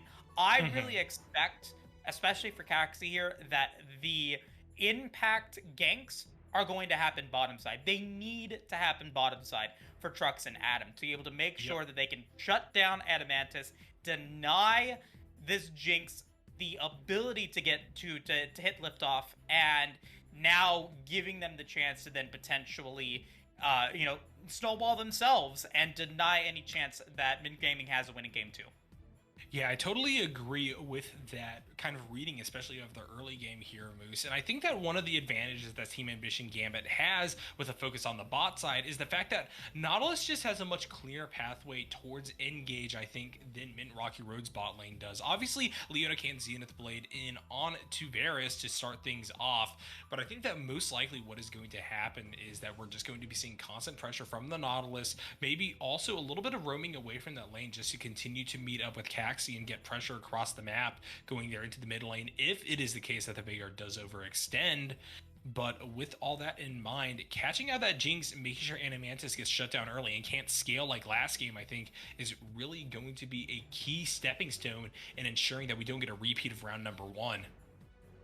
I think that this game is decided by the bottom lane here. I do. I really do. Yowie needs to show me otherwise. Needs to prove me wrong in this game. I think that he has the opportunity to make it happen. I'm not going to doubt him and the ability that Team Ambition Gambit has. Like, they performed very well in the regular season. They have not yet dropped a series, and they don't plan on doing so now. But it's gonna have to be on Trux and Adam to be able to, have that really strong early game so that they, carried by jungler and Yowie, can, ascend into a point where they are unstoppable. Because Aurelia should be able to fight up against the Gnar in a split pushing lane, even if she is a little bit behind. She should be able to fight. But if your Aurelia is behind, things are going wrong. Yes. You've got a very strong early game jungler in the Trundle. You have the opportunity to really be able to pop off and deny a lot of the very little front line that Mint Gaming has. They've only got Slytorque as your front line. You subjugate the Leona gets popped and no longer is available. So curious to see now where Mint Rocky Road then develops their board. Do they want to go top side? Do they want to maybe get Fifth going because Fifth was such a high impact player in game 1? Or do they continue to go for that bottom side? Adamantis had a phenomenal game 1, maybe giving them the chance to have the best game 2 that they can have. Yeah, a lot of options for sure. Both sides are just going to have to look at this early game really carefully and consider where they want to devote their resources, particularly there in that jungle matchup. I think that we saw Caxi play very well in game number 1, but made a few kind of overconfident decisions, especially around those last few fights that either risked a loss or kind of led to the loss that Team Ambition Gambit experienced there.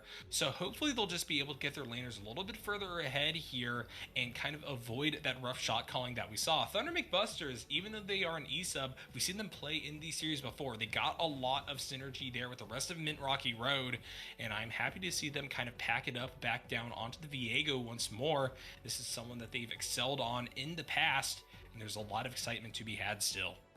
Indeed. And Viego, with the opportunity to be able to, take those souls, has a couple of good soul options with the Nautilus, with the Aurelia, even the Trundle with the Pillar can work really, really well. So if the resets do happen for Thunder Busters, this could be a really good standout game for him, or for them, pardon me.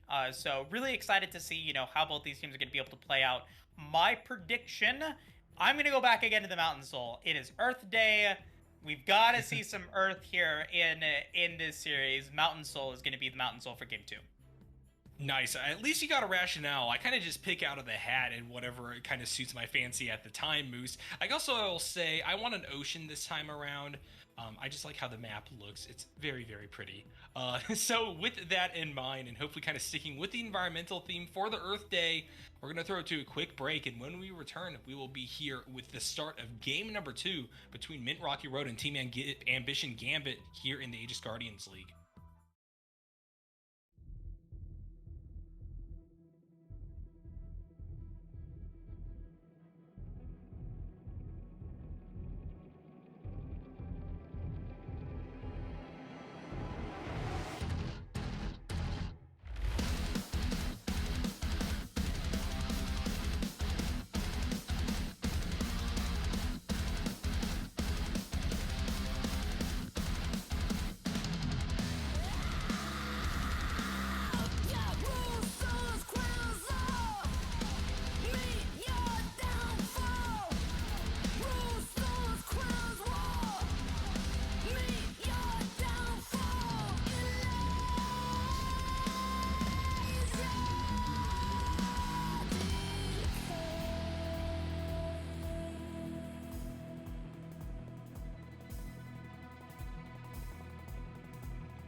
Hello, friends, and welcome back to the Aegis Guardians League. We are here in game number 2 between Mint Rocky Road and Team Ambition Gambit.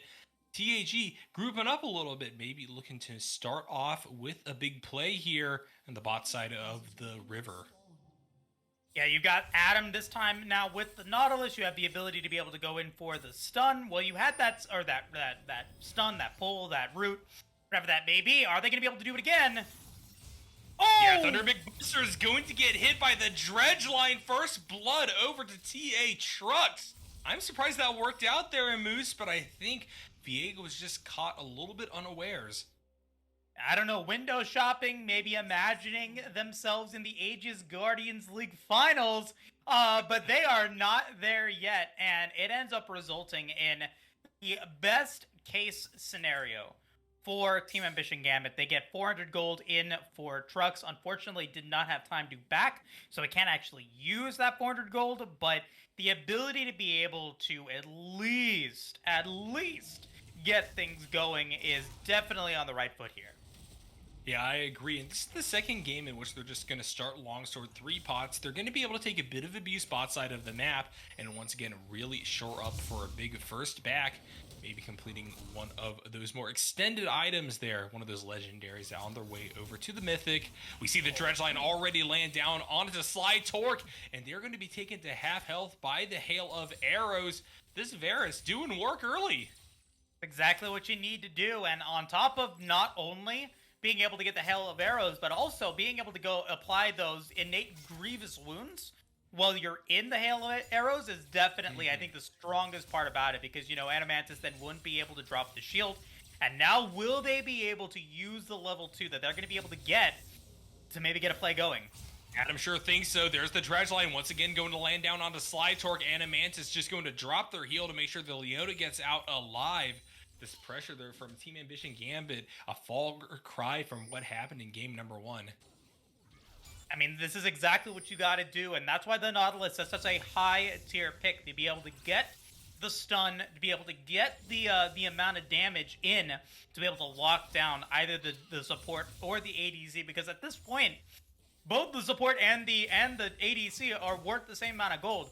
Well, you would prefer to get the kill onto Adamantis. If you can get the kill onto Slide Torque as well, it just puts his bot lane so far behind. Yeah, and it just is really going to deter Mint Rocky Road from being able to go for those big engages early to counter back what Team Ambition Gambit is doing. The more health you lose out of the lane, the more utility you lose as one of these tanky engage style supports. We do got Big Gnar here on the top side of the map. Fifth just using that to get the push advantage, but immediately after losing those stacks, Yowie gonna go in here, really just pressuring the Gnar all the way back towards tower, forcing the flash out. That was a really dicey position to be in. If we saw the Ignite on the Aurelia, that would have been a first kill over to Yowie, trying to prove his stuff on this champion, Moose. Yeah, there's the reason why he got the R5 pickup once again, looking to be able to capitalize on Aurelia's power going up against the Gnar. Yes, the Gnar does have Mega Gnar, which I think beats out the Aurelia in most exchanges, but when you are Mini Gnar, Yowie runs the show, and the fact that he was able to get that is definitely a good start. Yeah, and I'm really liking what Team Ambition Gambit's bringing to the table. They're playing aggressive, but they aren't yet running it down in an attempt to get kills here, and you need to just kind of walk that fine line to get ahead enough of champions like Adamantis' Jinx to really get things started. That was a nice dredge line, but Thunder McBusters was in the area, and will give the Adam the scare of the lifetime, forcing the flash out. I mean, good recognizing that, hey, you know, this is not a fight that we're going to win. Let's just back off. I mean, I'll capitalize on my flash. Okay, it was a good gank. And then, you know, reset and try to go for another play in a couple of seconds, because you know Thunder McBusters more than likely is not going to stay down here. Yeah, he really needs to get back into that jungle, farm back up, and all the while, it's going to be Adam once again needling away, looking for a pickup here. He's hitting those dredge lines like a champ. Caxi in the area, not quite spotted out just yet, and we'll see where he decides to hover as he moves into the river. I mean, I think for now, being able to use the early power of the Trundle to be able to get that first dragon is the play. They will immediately go to it once that lane gets the massive priority that they had. That was a massive wave that Adamantis still has yet to clean up yet. So going to be first dragon going over to Team Ambition Gambit. Once again, I am incorrect. It is not the Mountain Drake, not the Mountain Soul here for game 2, but you know what? It's going to be game 3. I can feel it. I can feel it. It's not Ocean either, so we're both going to be wrong yet again on this one, Moose, but, you know, we will get our day very soon here, maybe in Game 3, just as you're talking about.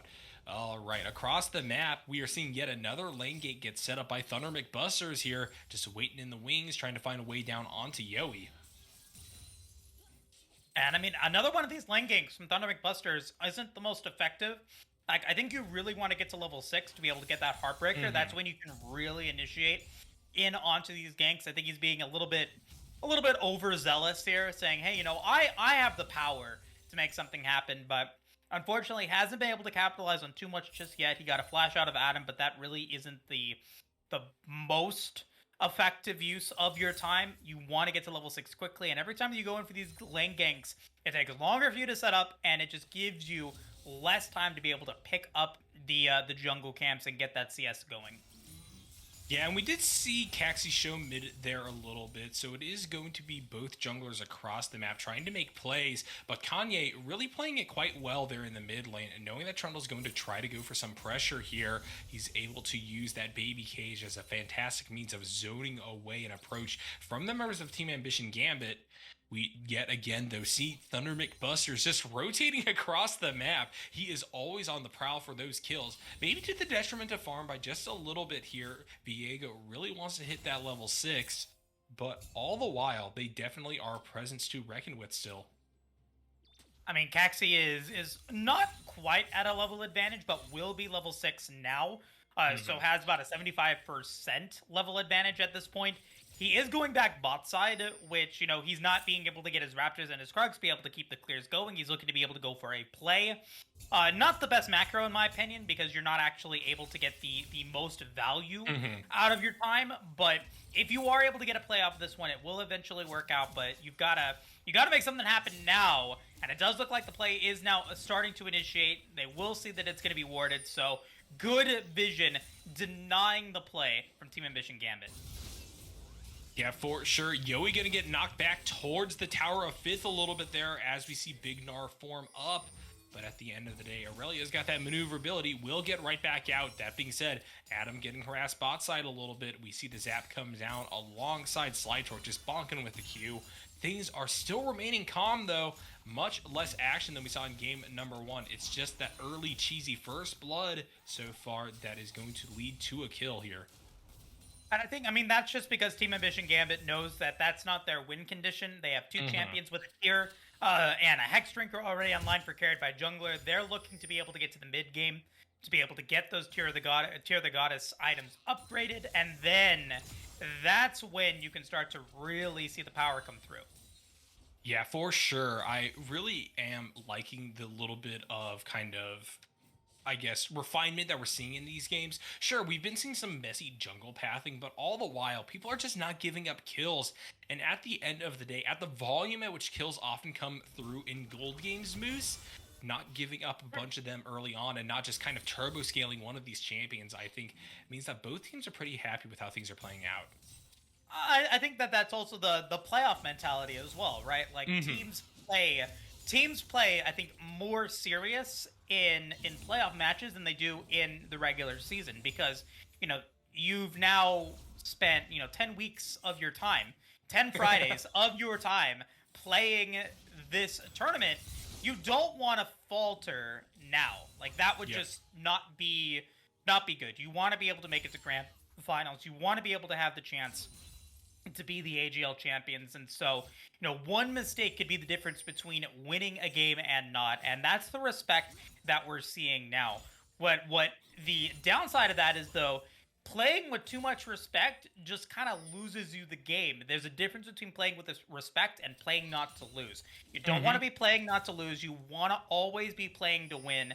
And I'm waiting to see when one of these teams does want to play to win. It does look like we will be seeing something into the Slytorch, though.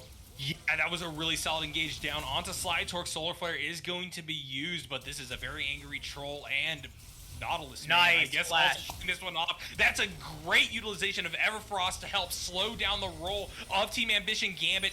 That will ultimately be Caxi falling. It's a 1-for-1 so far, but without Animantis, the damage output is just not quite there for Mint Rocky Road, so they're going to have to take a little bit of time to take down Adam here. At the end of the day, they are still coming through with the advantage. A 2-for-1 and priority over the Dragon is what this spells as. Yeah, Thunder McBuster's still alive, which does mean that they can go for it. I don't think that there's really any way for them to deny that. A little bit of an ambitious Super Mega Death Rocket from Adamantis, but it's on a decently low cooldown, so just going to try to maybe see if they can pick up Caxi or something like that. But I can't believe that Slytorch was able to survive that one. Was the target, had to flash away, end up flashing back in to be able to make sure that they could, provide as much protection as possible for Kanye and for Thunder McBusters, and it ends up working out phenomenally here for Mint Rocky Road. They are not in the lead gold-wise, but they do kind of stop the forward momentum that Team Ambition Gambit had been building up. Yeah, for sure. Picking up 2 kills right there is going to get gold over to some crucial members. I really love the fact it's on Thunder McBusters and Kanye. These are 2 champions that can scale up. Obviously, Veigar a little bit more late game than the Viego, but both have tons of carry potential nonetheless. And the fact that even after a rocky start with a lot of attempted ganks, we do see the Viego still farming up relatively decently versus their partner there in the jungle, I think is spelling some good things for MRR in this game. Yeah, and he also decides to go for the Blade of the Ruined King first, giving a little bit of extra lifesteal, a little bit of max health damage, going up against the beefy frontline of the Trundle and the Nautilus does make sense. Does mean it's going to be a little bit later on the Mythic, but, I think the value of Bork is very, very impactful, and so I want to see them be able to use it effectively, but we got to look at other parts of the map. There's a reason why there is a 1 point, almost a 2k gold lead here for Team Ambition, and that is the CS advantages that we are seeing in all of the lanes. Yowie with a 30 CS advantage, you've got a 14 CS advantage for carried by Jungler, and then Trux also, 16, almost 20 CS advantage up against Adamantis is resulting in just some good plays here so far, at least in gold, and keeping at least some momentum going for Team Ambition. Yeah, for sure. We are seeing Caxi here waiting to try to catch out Fifth. This is a big Gnar, and that is going to be a whiffed pillar. So ultimately, it looks like top side of the map, Mint Rocky Road's getting out relatively unscathed. And that's fine. I mean, as long as Yowie is able to continue to stay in the lead and continue to stay in the power position, it should be okay. Like, there is no Hullbreaker start here for Fifth. He's trying to, I think, go for the Divine Thunderers, so he isn't going to be super tanky in the solo lane, and with Yowie already having the Bork, he does have the advantage still, so if you're able to get the kill, that'd be great, but if you weren't able to, you end up giving the Riptailed over to Thunder McBusters despite that, though, which I think is really the plot twist of the top lane. Despite having Yowie be in the advantage state for so long, it's still going to be Thunder McBusters picking up the Riptail. That's not necessarily the most unfortunate position there for Team Ambition Gambit to be in, but still, pretty good spot. 40 CS advantage. Can't really expect much more from your top laner. Yeah, and in front of Caxi nonetheless. That was quite the call by Mint Rocky Road. They will pick it up, though, and I think with that in mind, any kill, if they're able to pick up on one of these lanes, is all of a sudden going to be a lot more valuable if Thunder McBusters is there. Adam a bit caught out, and this might be the one necessary to snowball. There we see the depth charge being utilized, but it will not be enough to get the Nautilus out. And with Solar Flare being dropped as well to zone away the rest of the members of TAG, things are going to calm down. Topside, though, it's a whole different story. The flash forward, Yowie going to get the solo bolo up against the Gnar and continue to push their advantage. Yeah, I mean, the story of Adam getting caught out there is a tale as old as time. Support's trying to be able to go in for those wards, clear them out, getting caught out, and giving another kill over to Mint Rocky Road. Fifth, on the other hand, overestimating their power. That's been a trend that we've been seeing in both games. Thinking, hey, we could potentially, beat down Yowie before he can take the kill, but unfortunately that wasn't the case, and Fifth just dies. I think he was getting a little bit anxious, a little bit too scared. He was like, I need to make something happen, and it does not work out. Not only do you give that 300 gold over to Yowie, but you also now give him advantage further into the lane. It is a 1,200 gold advantage for the Sorelia, and that is now potentially the major win condition here for TAG. Yeah, I definitely agree with your analysis from the early game here, Moose, where you said, I think a lot of the game is going to be decided by bot side, but I think we also underestimated the extent to which Yowie is actually able to push an advantage top. This isn't to even speak of the fact that Trux is up quite a bit of CS, though, has that kill in their pocket as well from very early on in this game. And so on a lot of fronts, TAG is just sitting with a pretty comfortable advantage, and they're going to look to mob this third dragon as it spawns up here. Maybe try to get bot side before that happens. We see the Rift Herald getting dropped as a bit of a distraction for Mint Rocky Road. And, I mean, this is good. This is good. They're pushing all 3 lanes. They'll sacrifice that dragon, but they get 3 lanes pushed forward. It's going to be Rift Herald getting dropped to pick up bottom lane. Finn's going to be able to take tower top side, and they're going to get some damage from Kanye in the mid lane as well. So, I mean, I think a solid play there. Ooh, it might be turning around a little bit, carried by Jungler, gonna run that package all the way from downtown and knock out the Veigar. So it's not only the dragon picked up here, Moose, but it will be a very solid kill to go into Team Ambition Gambit's coffers, and it may be more. In fact, Slytorque caught out. He's going to be forced to flash over the wall right there to avoid both the pillar and further CC from Adam on the Nautilus. Yeah, Subjugate getting used, and being able to pick up that kill makes the trade worth it for Team Ambition Gambit. You stop the momentum that Kanye was building up. You're able to pick up a kill onto Carry by Jungler, which is another one of those hyper-scaling carries that played so well in Game 1. And now 2-0-1. Getting extra gold in the Corki's pocket is so nice. And, you know, had that kill not gone over, it might have been a different story. But now Yoey maybe looking to be able to go for a play here. Yeah, Yoey trying to get the stun down onto 5th, but he will be able to get back to tower in time. So unfortunately, Coxie is not able to assist with anything. But at the end of the day, the Aurelia is so far ahead that I think you kind of rest on your laurels at least a little bit. Oh, yeah. The Aurelia is not going to lose in the 1v1 at this point. No way. No way. Maybe if something works out, you know, really, really well into 5th's favor, maybe if he gets a really strong Gnar and Yoey can't quite, you know, land the damage, maybe misses the Vanguard's edge, but that's just so conditional, and I don't think Yoey will I think mess that up too egregiously to where 5th is going to lose, but it could still happen. It could still happen. It is an advantage for Yoey, but it's not quite in the massive advantage that it could be. Yeah, you definitely do have a gold gap here, but when you look at the itemization, it's just not quite there for Yo to really run away with topside here. They obviously are going to continue to push forward, but at the end of the day, 5th really has to kind of be on their toes and try to find a way back into this one. It's definitely doable if we see some bad judgment from Team Ambition Gambit's top laner. Well, I mean, it is almost a one-item advantage. I mean, if you look at gold, Yoey does have 1,300 gold in their pocket.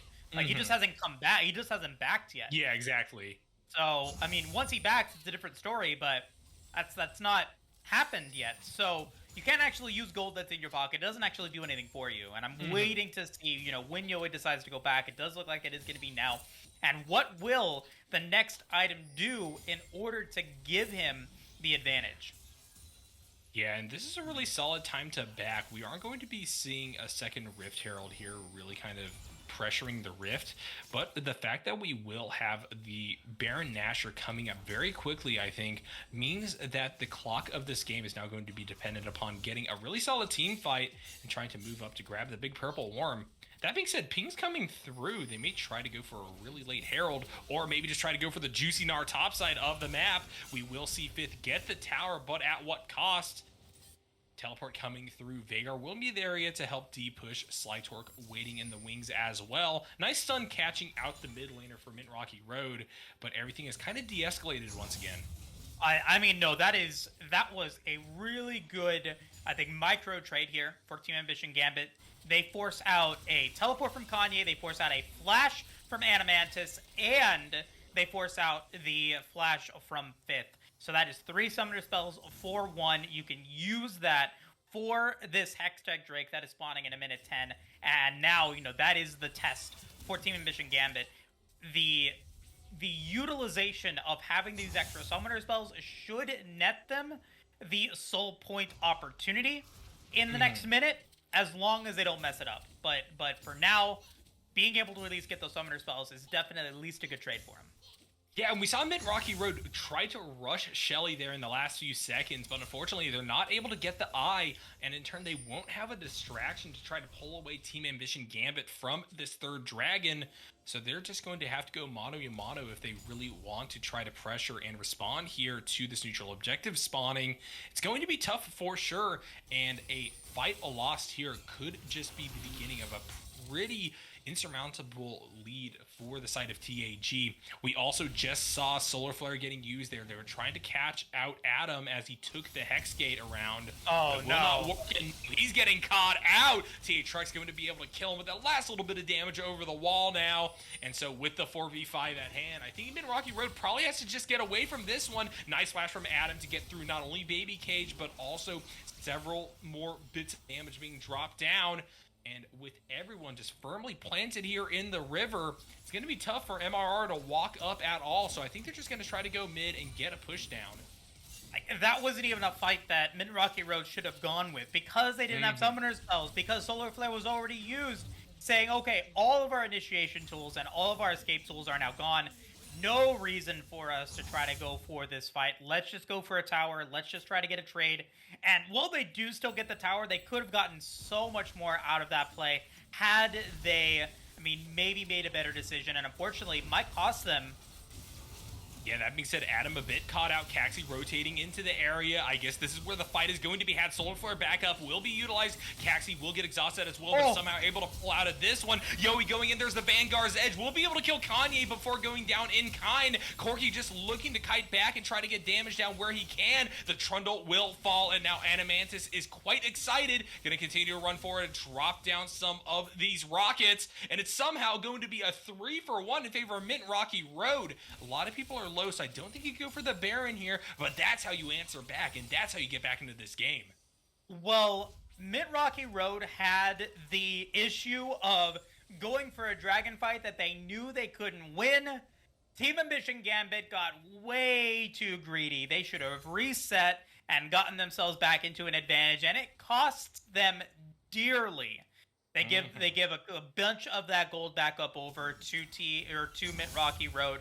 They don't have to worry about the Baron just yet, but they do give advantage back up over to Thunder McBusters, who's now on a killing spree, 300 gold bounty, an extra kill over to Adamantis as well. It wasn't worth it. The 3v1 was not worth it. Just back off, be a little bit more patient, and you would have been just fine. But it's not over yet. Neither one of these teams now, because of the mistakes that they have both made, are in a massive advantage. We've got ourselves another close game on our hands.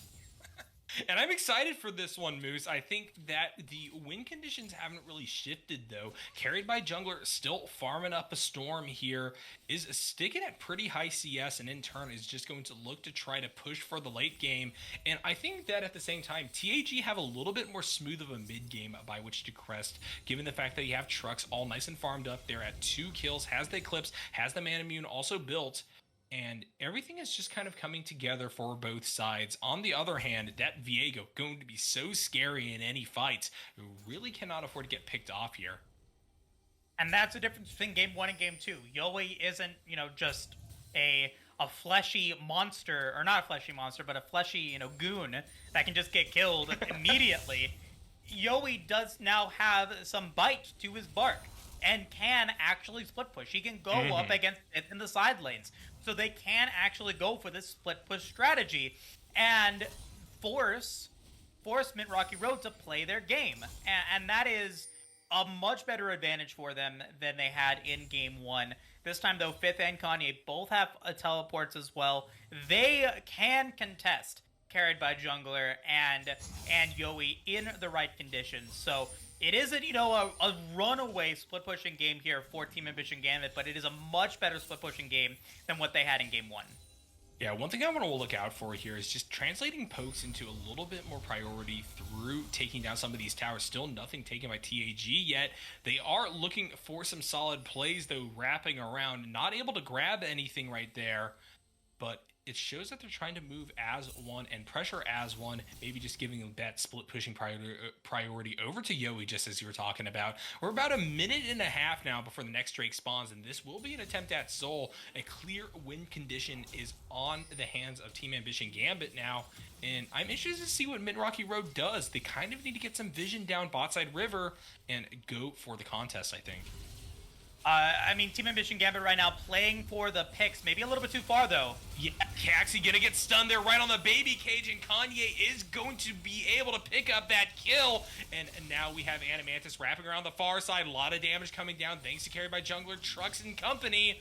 But right now, it is going to be up to now Yoey wrapping around the far side. Can he get the engage alongside Adam? There's another cage, though. Kanye living out a beautiful dark twisted fantasy here by getting the double-double so far in this fight. And he's really pumping out the damage. Yoey now split away from the rest of the team. Gonna get mobbed in CC yet again. The Vagar's going on a killing spree. Trucks and carried by Jungler are gonna have to hightail it out of here, but they got nowhere to go. Zenith Blade is going to land down onto the Corki. That will be a shutdown for the side of Team Ambition Gambit, but at the end of the day, so much for me. Oh no, that wasn't. That was just Viego. My bad. So yeah, things clearly in Mint Rocky Road's hands now. Once again, I mean, it's like deja vu here. They collapse at these objectives. They're not fighting. They're not respecting the power that the initiation tools that Mint Rocky Road has. Team Ambition Gambit giving back just so much to Mint Rocky Road here. Not only do they not have the chance to even compete for a Hextech Soul, they now have to wait 5 minutes to do it. They give the gold advantage over. They give all of that momentum away. And it goes to show that there's something wrong communication-wise. Like, that's the only explanation that I have for it. There's just something not working here communication-wise. They're not coordinating their plays correctly, and they keep getting punished for it.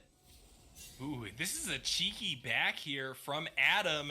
We saw Kanye dropping down a W into that bush, but it just barely missed the Nautilus. That could have been a scary situation for Team Ambition Gambit, or at least more scary than what is currently developed here.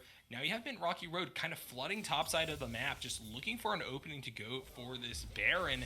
They have the firepower with which to do it, and it looks like they might actually just start it up. This is a ward on hand for TAG. They know what's going on. Caxi coming around the backside, and it is going to be a full-on fight, I think, in order to try to confirm this one. There's the W. Caxi trying to go in for the steal, will not be able to get it, but this is a lot of people mobbing down the blue squad. Mint Rocky Road has a lot of members going low, but Animantis is going to get excited here. Carried by Jungler, will clear Slide Torque in order to start this one off, but it is going to be Caxi falling as well. Yoey caged, and Kanye will drop more damage down in order to grab yet another kill for Mint Rocky Road, and they will only continue their rampage here. Carried by Jungler dead as well, and a pause is at hand, but it doesn't change the fact Mint Rocky Road are once again in the driver's seat. They take not only the Baron Nashor, but they take the lives of Team Ambition Gambit with it.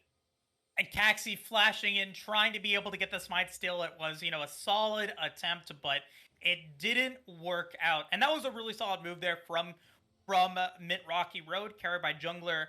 Let me check really quick. He does not have the package. He couldn't have gotten the package there. Once he was seen bottom side, they knew that they had the damage to be able to, just burst down Baron before carried by Jungler could back and then teleport in, which meant that he had to just teleport in. And then the fight, once Caxi was gone, the subjugate used, I mean, that is half your front line. That's most of your front line now gone. Yoey then goes in, can't do anything. Ends up only getting one Slide Torque for their efforts, but that was carried by Jungler that was able to drop that damage, who once again is dropping all of the damage here. And despite Trux and Yoey having a better game 2 in the laning phase, it is the mid game where Team Ambition Gambit have been built to perform better, where they continue to collapse. And Team Ambition Gambit have to figure something out here. They've got to try to, reevaluate how they're playing these mid games and how they're playing these macros, because at this point, they're just getting outplayed in these very important parts of the game. Yeah, I really agree with you here, Moose. I mean, this should be the favorite team, but I just think that they're folding on a lot of macro calls, taking back fights, and Mint Rocky Road is just kind of there as an unstoppable force, just waiting in the wings for Team Ambition Gambit to make a little bit of a misplay, and they are trying to push the issue, and in turn, they keep coming out with a lead. Now, that is quite the gold gap once again forming here, and with the soul still on the table for Team Ambition Gambit, I think that the only way that they're going to be able to stop this backslide into another loss is going to be trying to push the issue here in about 2 minutes, 40 seconds. Baron won't be up for that, though. That is the silver lining, is that At 29 minutes, a 5,000 gold lead isn't insurmountable, and Baron won't be up, but it does give the chance for Mint Rocky Road to be able to clear out a lot of the vision around the area, to be able to push forward the waves, to be able to get the game and the lanes into a state that will give them the best chance possible to be able to pick up that Drake, because that is the win condition. That is the sole win condition right now for Team Ambition Gambit, is being able to get that Hextech Soul. The fact that you're able to get that slowing field, or the static shift proc into the slow, into the extra ability haste that it provides, is just going to be exceptionally strong. And if they can get it, they can turn this game around. We have officially entered that late game where they can't potentially make it happen, but you know, their team fight mechanics need to improve, and we need to see why their semifinals team. Oh my gosh, Nautilus just getting melted due to a fantastically placed cage by Kanye. And we do have Thunder McBusters getting rooted after trying to grab away the Nautilus body here. But the defensive shielding from Kanye with yet another cage is just going to allow for Mint Rocky Road to get out of that one with a free kill on their hands and more pressure down this mid lane. They're just going to wait for some more waves, buff that up, and continue to lay siege to towers, all the while ravaging the jungle of TAG. I'm really not sure now where Team Ambition Gambit goes from here. They need to set up for this dragon. That is the, like I said before, that is their win condition. They have to go for it. That is the sole win condition for them, and they have the chance to make it happen. They have the chance to make it happen. Top lane was pushed forward. They have a good wave state topside. They're going to be able to at least set up for this dragon fight. They can get a pick before the dragon does spawn in 35 seconds, and they will have the opportunity to do it, because a little bit of a macro misplay here from Mint Rocky Road. They are not set up for dragon quickly enough. They stayed a little bit too far, or they stayed on the rift a little too far long before they reset. So now, with river advantage, with everything in their advantage, can Team Ambition Gambit win this team fight and potentially win the game? Yeah, I don't think Fifth has teleport up quite yet as well, so he's just going to have to continue to push that top side of the map and hope that there's going to be a good ward to move towards here in a few seconds. Hextech Drake is spawning, and we are seeing Kanye wrap back around, but that control so very much on Team Ambition Gambit side, as you're talking about here. They are going to allow for Mint Rocky Road to move through that choke point. Leona going to fall, though, in their attempt at doing so. But here's Fifth along the backside. Solid stun up against Trucks. And now Adam is going to be split away from the rest of the team with a really nicely paced cage. There's the shutdown onto the Viego. So this might be a tough soul to try to get. Somehow, Blue Team's still going to grab it. Mint Rocky Road stopping the soul. And in turn, they're going to once again destroy Team Ambition Gambit. There's the double kill for Anamantis. And there is more of a gold advantage, more of a wave advantage, and more of a general sense that this game is going in favor of Blue Squad. I'm reeling back in my chair. I mean, first off, they get the kill onto Slytorque. You know, that is, they deny the front line for Mint Rocky Road, but then Thunder McBusters goes in and actually forces away the attention, divides the attention. Divide and conquer was the name of that team fight for Mint Rocky Road, and they do it beautifully. They force Caxi and Yoey to play onto Thunder McBusters, who's able to survive long enough, and well, they do that.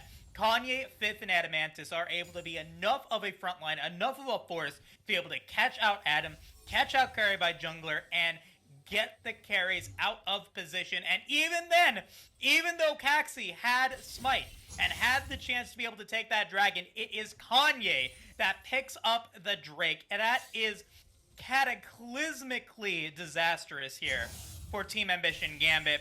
That was their best chance to go for the Drake, and they couldn't make it happen.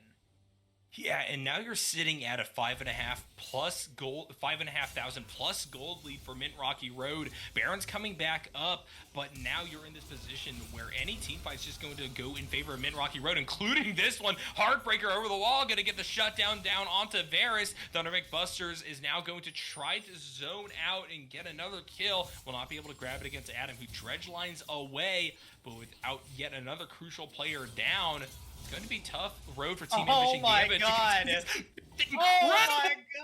Somehow able to turn around that fight bot side as well, and across the map, Mid-Rocky Road coming out on top. They're just going to use this opportunity to start up the Baron. It's going to be up to Caxi for a hero play now alongside Adam. He needs to find a way down into this pit. He has a flash available for him, but here's the wraparound. Kanye just doing so much damage. The Trundle has been melted away, and Adam is soon to follow. There's the flash over the Krug pit wall, but he will get caged yet again. Kanye, so powerful right now, just living out the wildest dreams of the evil wizard that Vagar fantasizes about being, and he's gonna help the team walk it down mid. The Baron buff is in their hands, and they are so close to this victory. They can just taste it, Moose.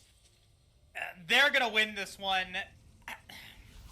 You always fight up against Fyeth in the bottom lane, as Fyeth just is able to take that kill onto Trucks and win game 2. That fight bottom side is just a microcosm of what happened the entire game for Team Ambition Gambit. They thought, hey, I can actually make this happen. I can make this work. I have the damage. I have the skill to make it happen, and just not enough. You cannot fight a Gnar in Mega Form as the Aurelia, and that is exactly why. He just uses his ultimate, he hits you right into the turret, you take 5 turret shots, and you end up dying in the 1v1. A 1v1, had you waited just a couple of seconds longer, might have resulted in you being able to take that 1v1, teleport into a potential 4v4, and take the Baron to turn this game around. But instead, you try to capitalize on a little thing that doesn't actually mean too much, and it ends up giving Mid-Rocky Road a very strong 2-0 victory. It's really rough here now for Team Ambition Gambit. You know, how do you bounce back from this? Because this poke composition, you know, this poke composition with, you know, Trucks, with carried by Jungler, trying to be able to get this damage in, Team Ambition Gambit is not playing patiently enough in these team fights to go for a composition like that and be able to win it. Yeah, I totally agree. And you know, before this game started off, Moose, we were talking a little bit about what needed to happen, how Team Ambition Gambit was going to clean up. And I thought we saw some of that in the early game. These lanes played out a little bit more cleanly, and we saw a solid gold lead begin to go over to the red squad just by virtue of better mechanics. They grabbed a lot of CS, they rotated well, but they just can't seem to make it work in that mid game. They continually throw fights, and in turn, they are just put on the ropes here. One more victory, and all of a sudden, Mid-Rocky Road are going to take the 3-0 and move on to finals. I don't believe that Team Ambition Gambit is going to get shut out here. At this stage of the tournament, to get shut out by Mid-Rocky Road at this point would be, I think, really disingenuous to the power that Gambit had for the rest of the season. This is now, I think, Tag's opportunity to show why they have gotten here, how they are in the semifinals, and what are they going to bring to the table? How are they going to adjust? Because they are going to need some massive adjustments in Game 3 to give them a chance to reverse sweep this series. It is possible. It happens all the time. Teams come back from this sort of deficit before, a 2-game deficit before. They figure it out, and they're able to find ways back into it. But it's not going to be with this poke composition, or at least I don't think it's going to be with this poke composition. I think it's going to be with focusing on these laning phases, focusing on where you have your advantages at, and that is in the early game. That is in these lanes where you have consistently had CS advantages, where you've consistently shown that you have the ability to control these skirmishes really, really well, so that there isn't a chance for you to falter in these team fights. Yeah, I totally agree. It's going to have to be back to the drawing board for Team Ambition Gambit, maybe moving away from this poke comp as you're talking about here, Moose. But for those of you just tuning in, we are witnessing history so far. Mid-Rocky Road up 2-0 here in the Aegis Guardians League semifinals. We're going to throw it to a quick break, and when we return, it'll be the draft for game number 3, and we'll see how things mix up there. Everybody panic. Hold on. I'm about to say something really cool. 3, 41, 9, and lift off! No one dies screaming without me. I feel like I forgot to shoot something. You're starting to bore me. She's such a loser. Always ready to cry. Ah, come on. What's the worst that could happen?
Hello, friends, and welcome back to the Aegis Guardians League. We are here in a fantastic semifinal series between Mint Rocky Road and Team Ambition Gambit. MRR going up 2-0 so far in this series. These games have been close, but the backslide into victory seems to continue to come through for this squad. Team Ambition Gambit just making a few mistakes here and there, and that often is snowballing into their losses. And now, with their backs on the ropes, what are they going to do to answer back against this current set of wins for Mint Rocky? I mean, Rocky Road has done some really good stuff here in games 1 and 2. They've been really able to capitalize on the mid game and push themselves into the victory necessary in order to finish the job. Gambit, though, they've had some really strong early games. They've had the opportunity to be able to capitalize upon that in the mid game, but they've just had some communication errors, and they haven't coordinated their plays correctly in order to make that happen. If Gambit wants a chance to be able to win game 3, it's going to have to be in being able to set up themselves to have a strong mid game. So having maybe a strong split pusher, if they do want to go for a split push comp, having a strong split pusher, having a strong front line, having an identity early on in this draft, I think is going to be very important here. And once again, Mint Rocky Road, they are, they've lost 2 bans. Team Ambition Gambit is playing with this with Rocky Road having this handicap, and they are still faltering. The most of the roster, most of the cast is at their disposal, so there's no excuse here for Gambit. There's really, I think, a lot of opportunity and a lot of promise. A lot of the chat is really recognizing Gambit as a team to beat. Rocky Road, though, they're looking to just put them in the ground, deny any chance for Gambit to bring this back. Yeah, it's been a well-worn story, that is for sure, Moose. The reverse sweep very much on everyone's minds here as we move into game number 3, and Mint Rocky Road just really want to put all doubters to rest and push away that possibility of ever occurring here. So we'll see what they begin to pick up here with that priority here on the blue side. We are seeing the bans from Team Ambition coming through pretty similar to what we've been seeing in the past, but the Viego will be denied alongside the Diana for Thunder McBusters. A lot of targeting of that jungle, kind of pivoting away from the pinching of bot side that Gambit has been going for. And finally, after 2 games, Gambit is banning out that Jinx that Rocky Road has played so well. The Kog'Maw is now available. The Senna is now available. These are two champions that Adamantis and Slitork have a lot of experience with, and it's, I think, obvious now at this point, because you ban out the Jinx, that the Senna or the Kog'Maw is going to get locked in here. The Senna being the more versatile option, going to be the B1 pick. Makes sense. And now, with that being said, it does now open up some new strategies here for Team Ambition Gambit. They don't have to go for a pump comp. They can go for something that is really strong in the early to mid game. A Lucian Nami. I keep on talking about Lucian Nami. I think that it would be really, really strong. I think it would be something that would work out really, really well for Strux and Adam if they can play it. If they can make it happen. Or do they go back to the roots? Do they go for the Alistar or something like that? They gotta pick something, though. They gotta pick the Vigar. I don't know if they panicked or something like that, but that is not the R1 pick that I was expecting. Once again, carried by jungler is going to be the priority pickup here at the very beginning of the game. This time going for the Vigar instead of the Corki. Same sort of gimmick, though. You want to be able to get to the mid to the late game to start having that powerhouse happen. Yeah, and given the fact that they're picking it so early, I think that we might finally see a little bit of a shifting of the guard there in the mid lane for Mint Rocky Road, who have kind of also been going for parallel scalers to just try to catch out what Team Ambition Gambit had been doing in the past 2 games on the Corki here. The Sejuani, though, locked in as the jungler for Gambit. They're going to try to get some tankiness in that role this time around and try to, in turn, just lock down some of these champions and get a little bit of a meat wall going so that you can't necessarily break through with huge bits of burst damage.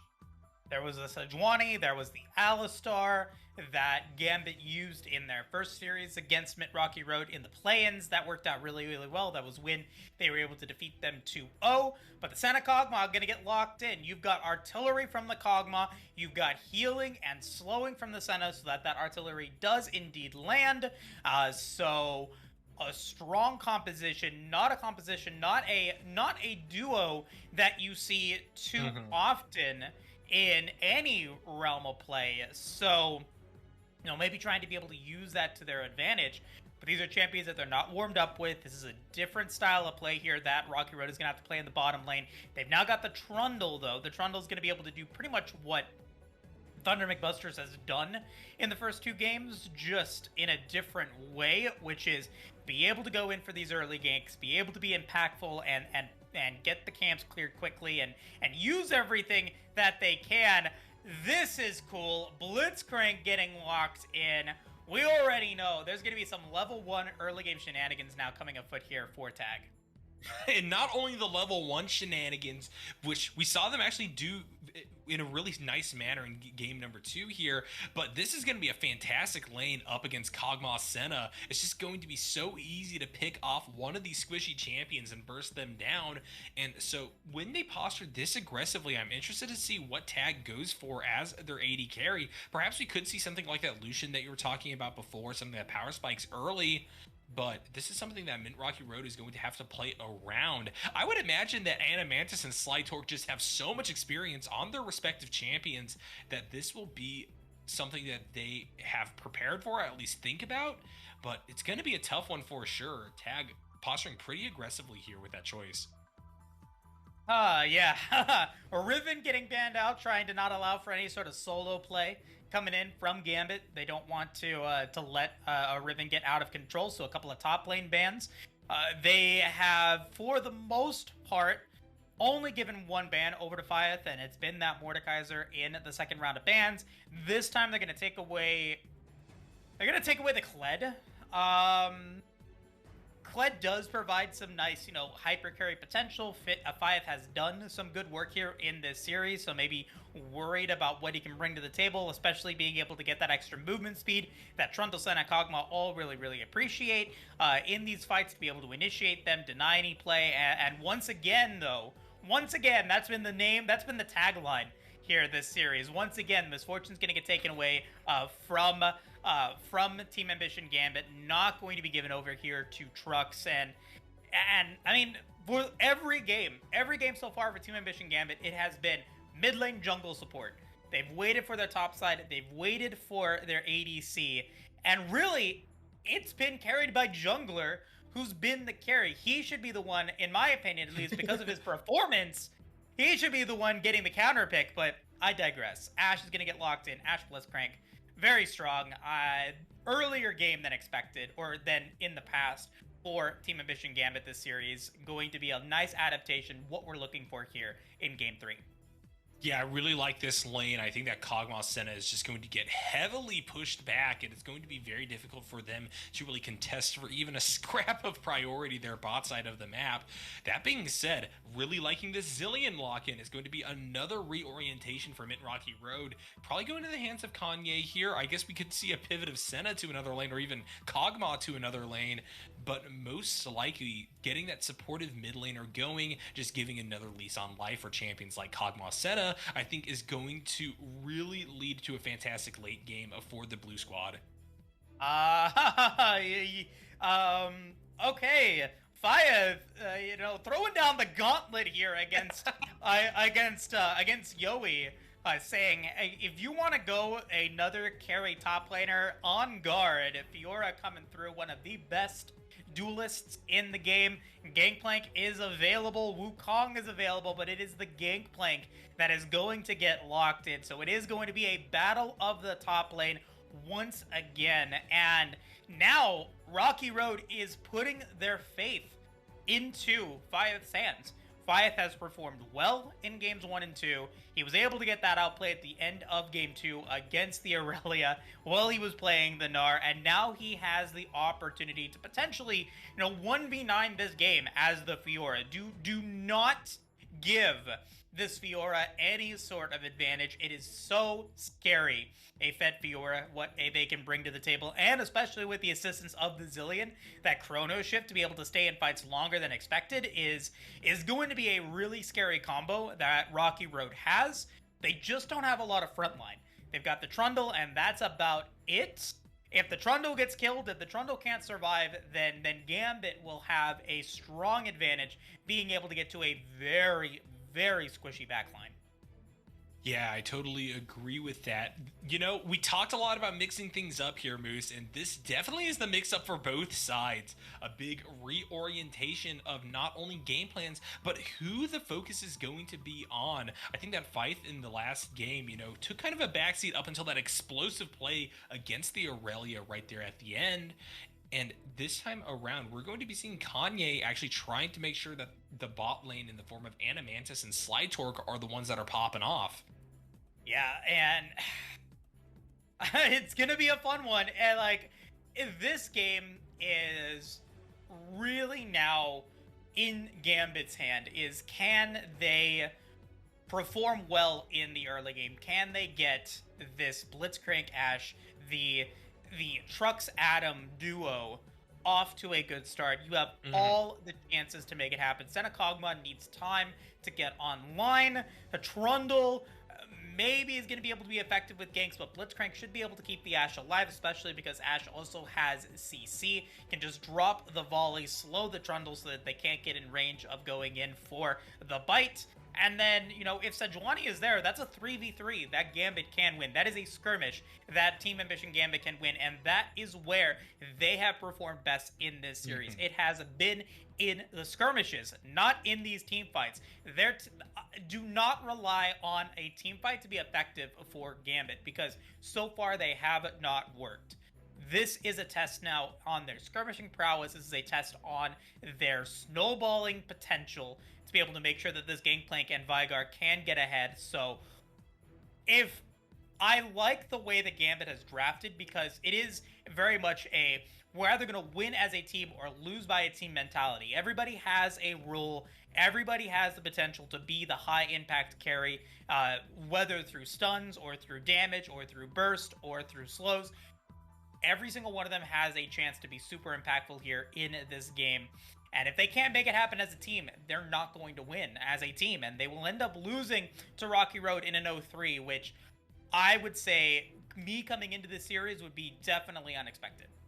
Yeah, I mean, I really was not expecting the series to go as it is so far, and this mix-up here in game number 3, I'm delighted to see, but it is just a series of surprises that really just keep coming at us here, Moose.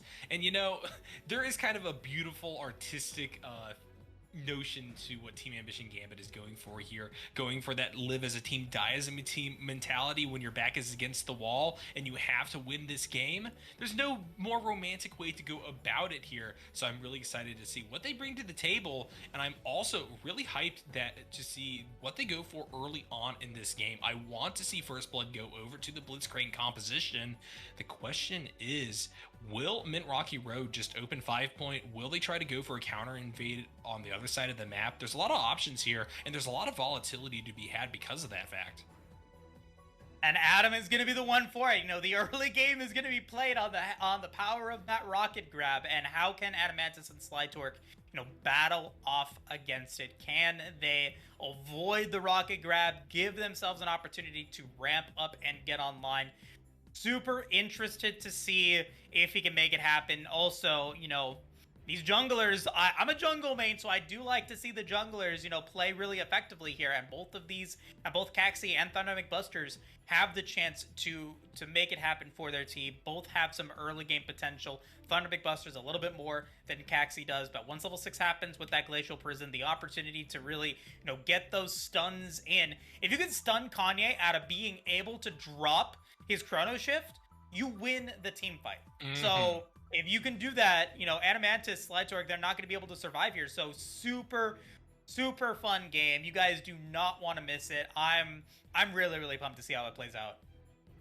Yeah, and so am I. I'm really excited for this one. But before we throw it to break, Moose, what is your prediction for Seoul? We got to get one right tonight. It's Mountain Soul. I told Mountain you. Soul? Like, You're sticking with it. We cannot end this series until I see a Mountain Soul. That is a tall order for both teams. Then I'll go back to Ocean Soul, and in turn, we are going to wait out the remainder of the spectator delay, but don't go anywhere. You know, lay back, grab a snack, and get strapped in for what can be a banger of a remainder of a series.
Hello, friends, and welcome back to the Aegis Guardians League semifinal match between Mint Rocky Road and Team Ambition Gambit. We have the latter once again grouping up bot side of the map, looking for a kill early with that Blitzcrank.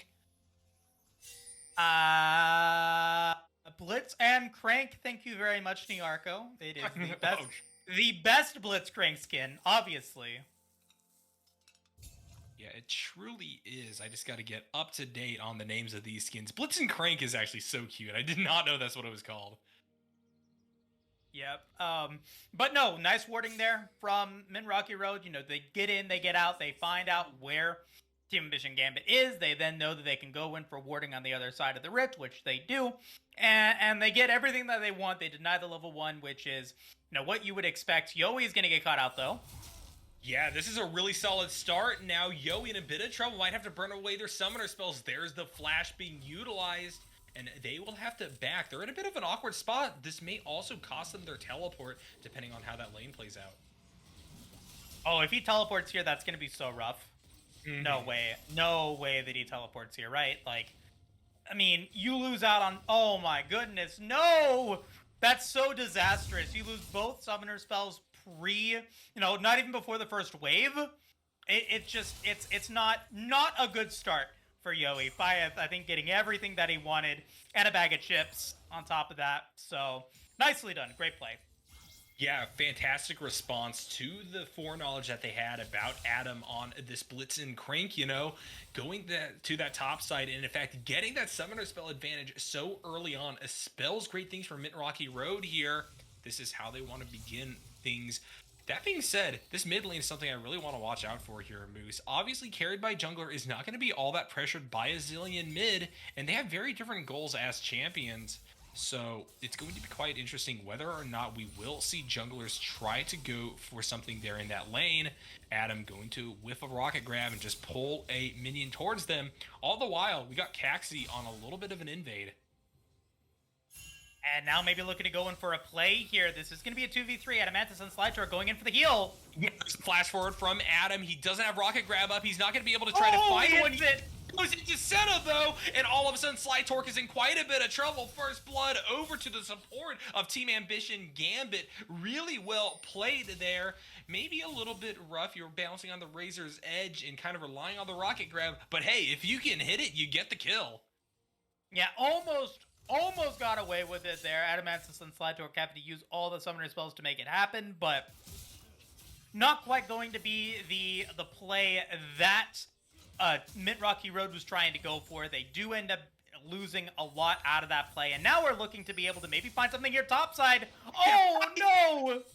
I actually played that so cleanly, denying 2 barrels away from Yowie and then riposting away Gangplank Q.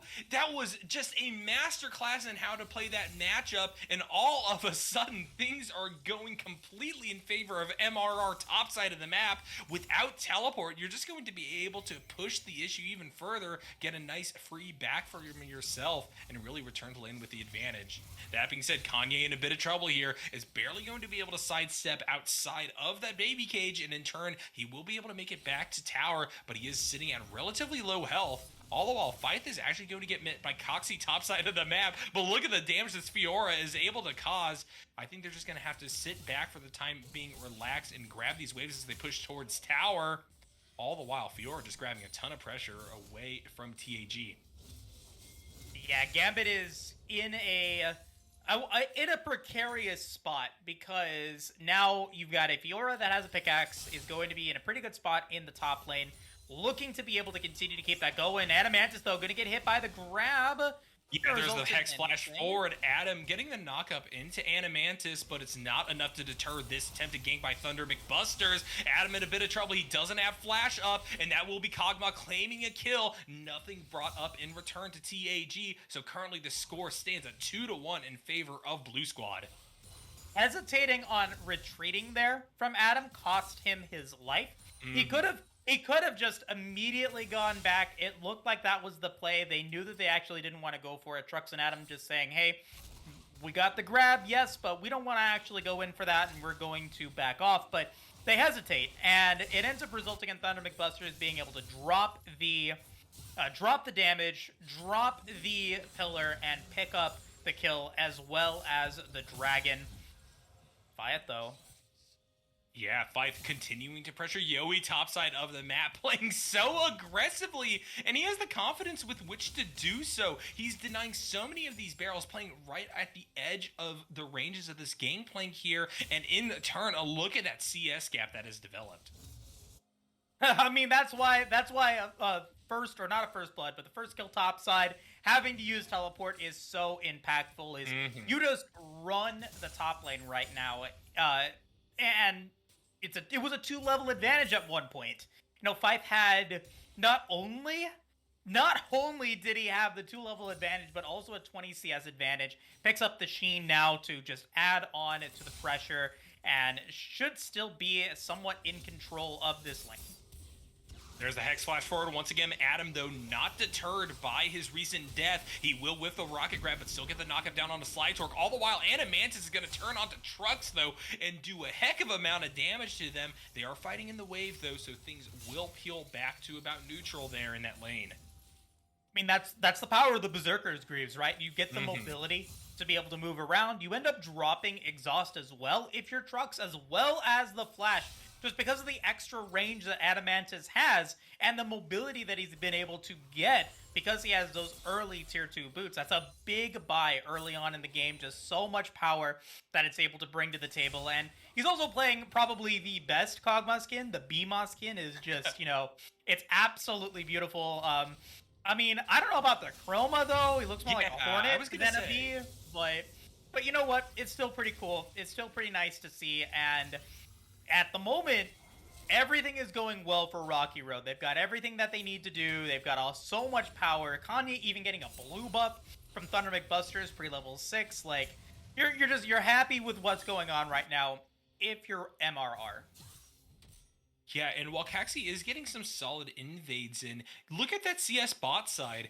This should not be a lane in which the Kog'Maw is ahead of a Blitzen Crank alongside an Ash Moose. So really, the kind of game plan that Team Ambition Gambit wanted to go for early, not really working out too well. That being said, this is a big collapse to the bot side of the map. Cannon Barrage also being used. There's the rocket grab to go down onto Slide Torque. So a kill will be picked up to equalize that score line here for Team Ambition Gambit. Topside, though, a similar dive is going on onto poor Yowie.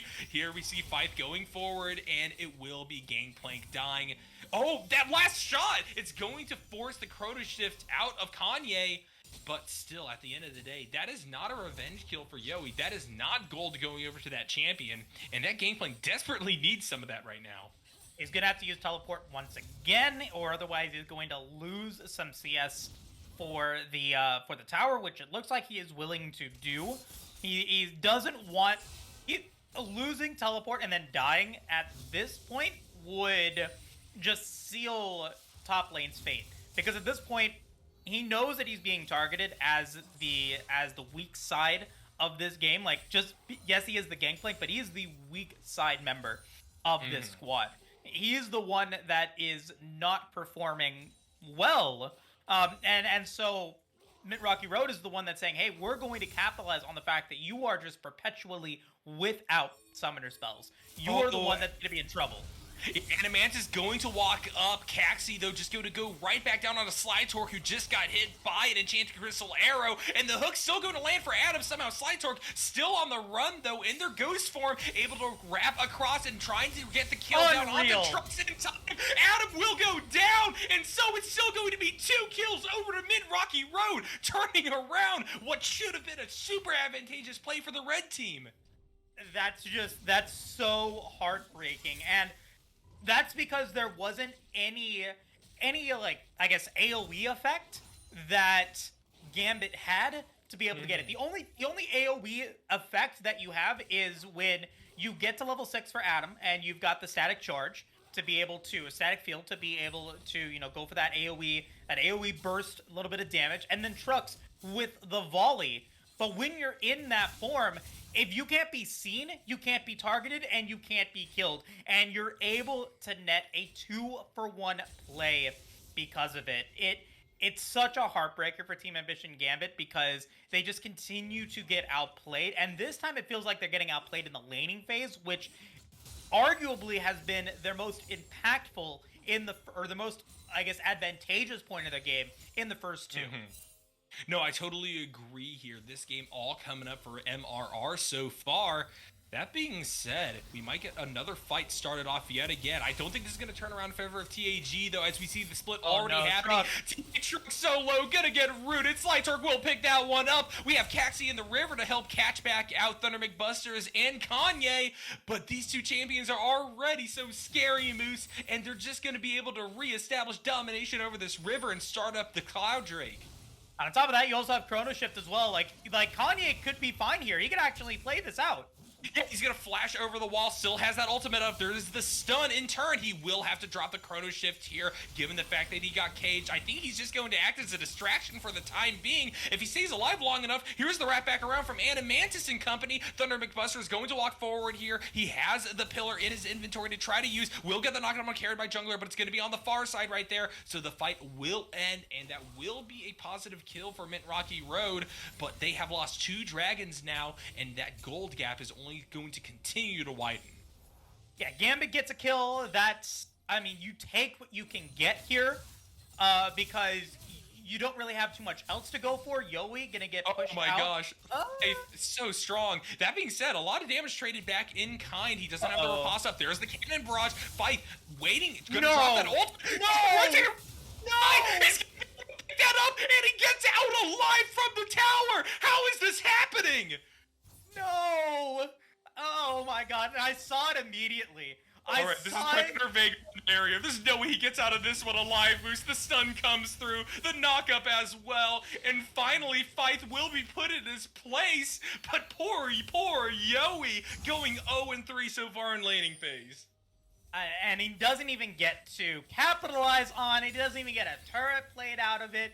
He's gonna go mid lane because, I mean, why not? Here, I mean, that's the power of the Fiora, baby. Like, you just have the healing, you have the advantage, and you get it. Yeah, Thunder McBuster is a bit greedy here on this counter jungling. Kanye coming into the area, but this is Gangplank rotating down as well. The Turtle, someone making it out alive. I cannot believe what I'm seeing right now. Mint Rocky Road somehow able to just luck out or outplay. I don't get it, Moose. It's just all coming up in their favor. Well, I think that was just Adamantis and Slytorque rotating up because they knew that once Trux and Adam show, like, they know that they've got to be able to help out Thunder McBuster, so they were just able to rotate and able to get there quickly enough to be able to get that healing in. And Slytorque, 2, 3, and 2 is going to be doing some healing. Like, they will be able to keep everyone alive and will have that power to bring that to the table. And that's, I think, one of the joys of this bottom lane is that either Adamantis or Slytorque can take these kills, and they can either one carry, and if they both get kills, you're just feeling really good. Yeah, Yoi once again getting ulted by the Fiora, and Fight is just going to clean and mop up those kills topside of the map. I don't know if I can even get hype about those anymore, Moose. This is a scary champion, that's for sure. Yeah, Ravenous Hydra coming through, carried by Jungler, is getting a little bit of damage, but first turret of the game gonna go over to Fife as the Fiora, who now boasts a almost 3,000 gold lead against Yoi here. That in and of itself is just the gold lead here in this game. Like, when you have the total gold lead of the game on one champion, that champion needs to be able to continue to pop off, and so far they have. And the game is not over, right? Like, yeah. This is when you start huffing that copium and saying, hey, there is still hope. Carried by Junglers 2-0-1. You've got an 0-0-5 Caxi who has 100% kill participation in an 8-5 game. Like, there are still points where Team Ambition Gambit can come back, but they have been just routed here in this early game. I mean, I've seen crazier things, Moose. That's definitely where I'm at with this one, for sure. But Team Ambition Gambit, they're going to have to play careful, and they're going to have to find picks here to offset what's happened topside of the map.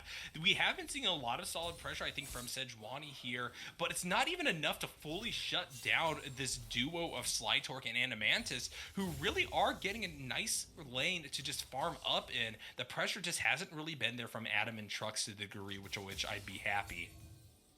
Oh, I mean, Adam is 3-2-1. Adam is, at this point, the carry, and Trucks is the support.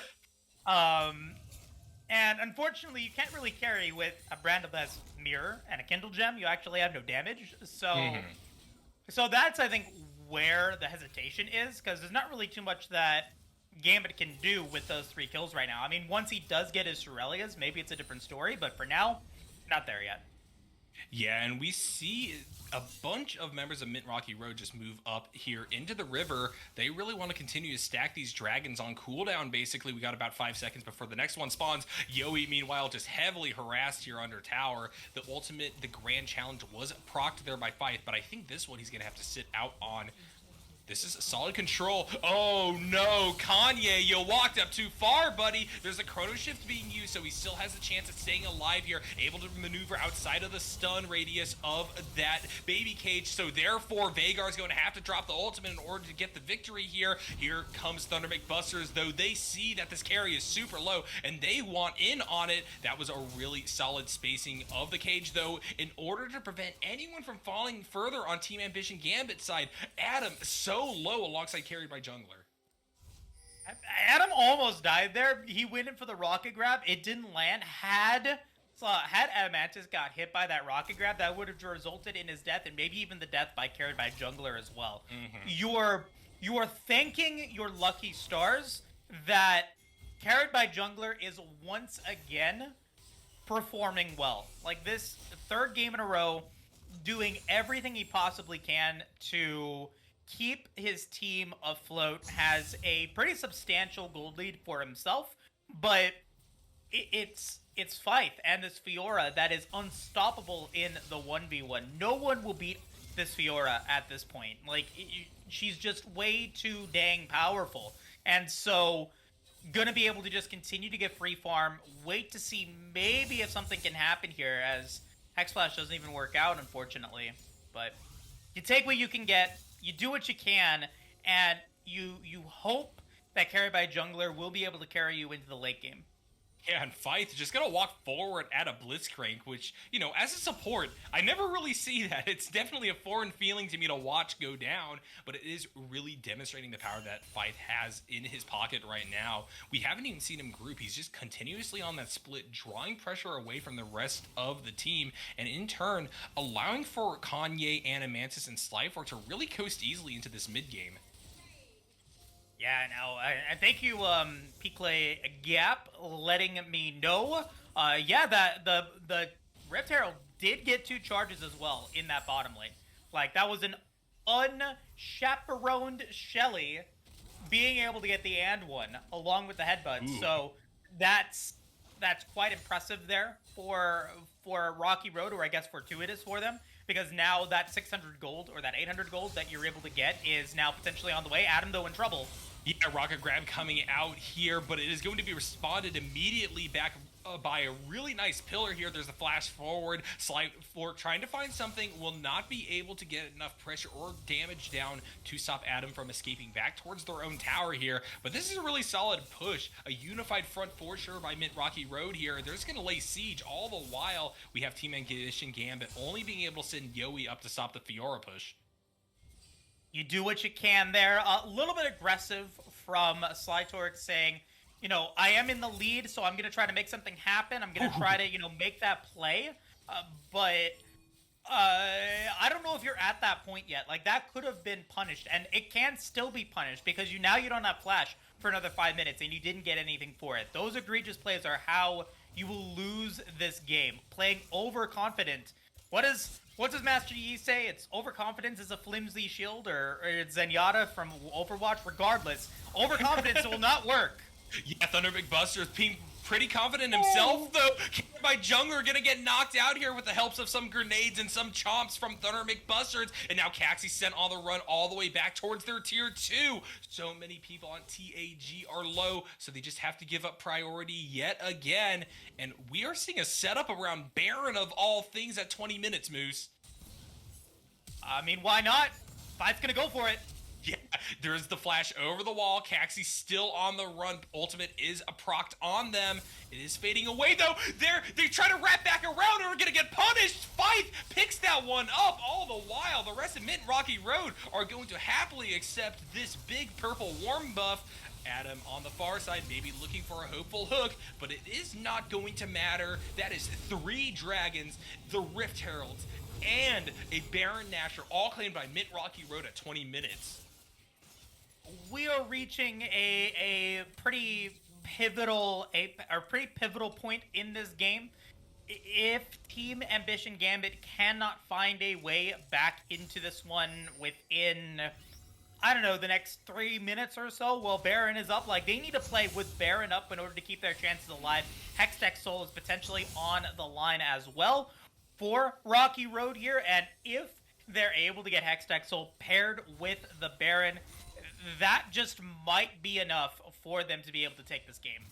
A lot of tools up on both sides, but great pick potential there for Adam. He's going to be able to get that rocket grab down on to Slitork, and in turn, he will go down. Enchanted Crystal Arrow going to whiff, but it will be a 4v5 now with a lot of priority over to TAG to try to stop the roll of this Soul. And so, in turn, it is going to be up to a tough walk up if Mint Rocky Road even want to contest this. Instead, it looks like they're just going to try to push down mid.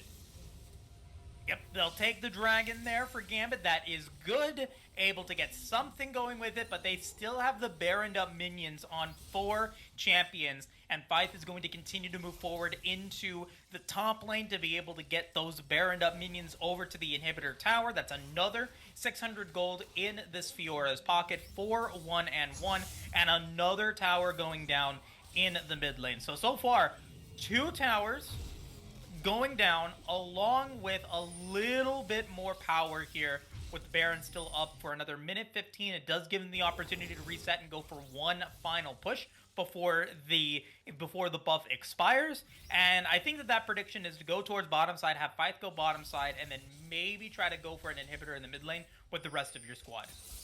Yeah, and you know, Moose, the thing that's really standing out to me right now is the fact we're sitting at a point in time in which, you know, this Kog'Maw is not fully scaled yet. We haven't actually seen the full power of Mint Rocky Road come to bear on this enemy team. And Team Ambition Gambit, with Gangplank kind of out of the equation until the late game, you really have all your eyes on Carried by Jungler to answer back against the scale threat that this blue squad poses. They can do it. They can make it happen. This is not an insurmountable lead. It is a 5,000 gold lead, but it is not insurmountable. They can get a pick. They can initiate fights that they can win. But their Achilles heel in the first 2 games has been their miscoordination in these team fights. Can they do it now? Yeah, Fife going to get claps on Yowie, already pretty low. Cannon Barrage will come out, and that's a lot of damage coming through. Carried by Jungler. Yeah, they are scaling. They are able to bonk back, and in turn, Fife will go down bot side of the map uncontested. And this is that arrogance that I was talking about. This could potentially be the opportunity that Team Ambition Gambit needs to bring this series back.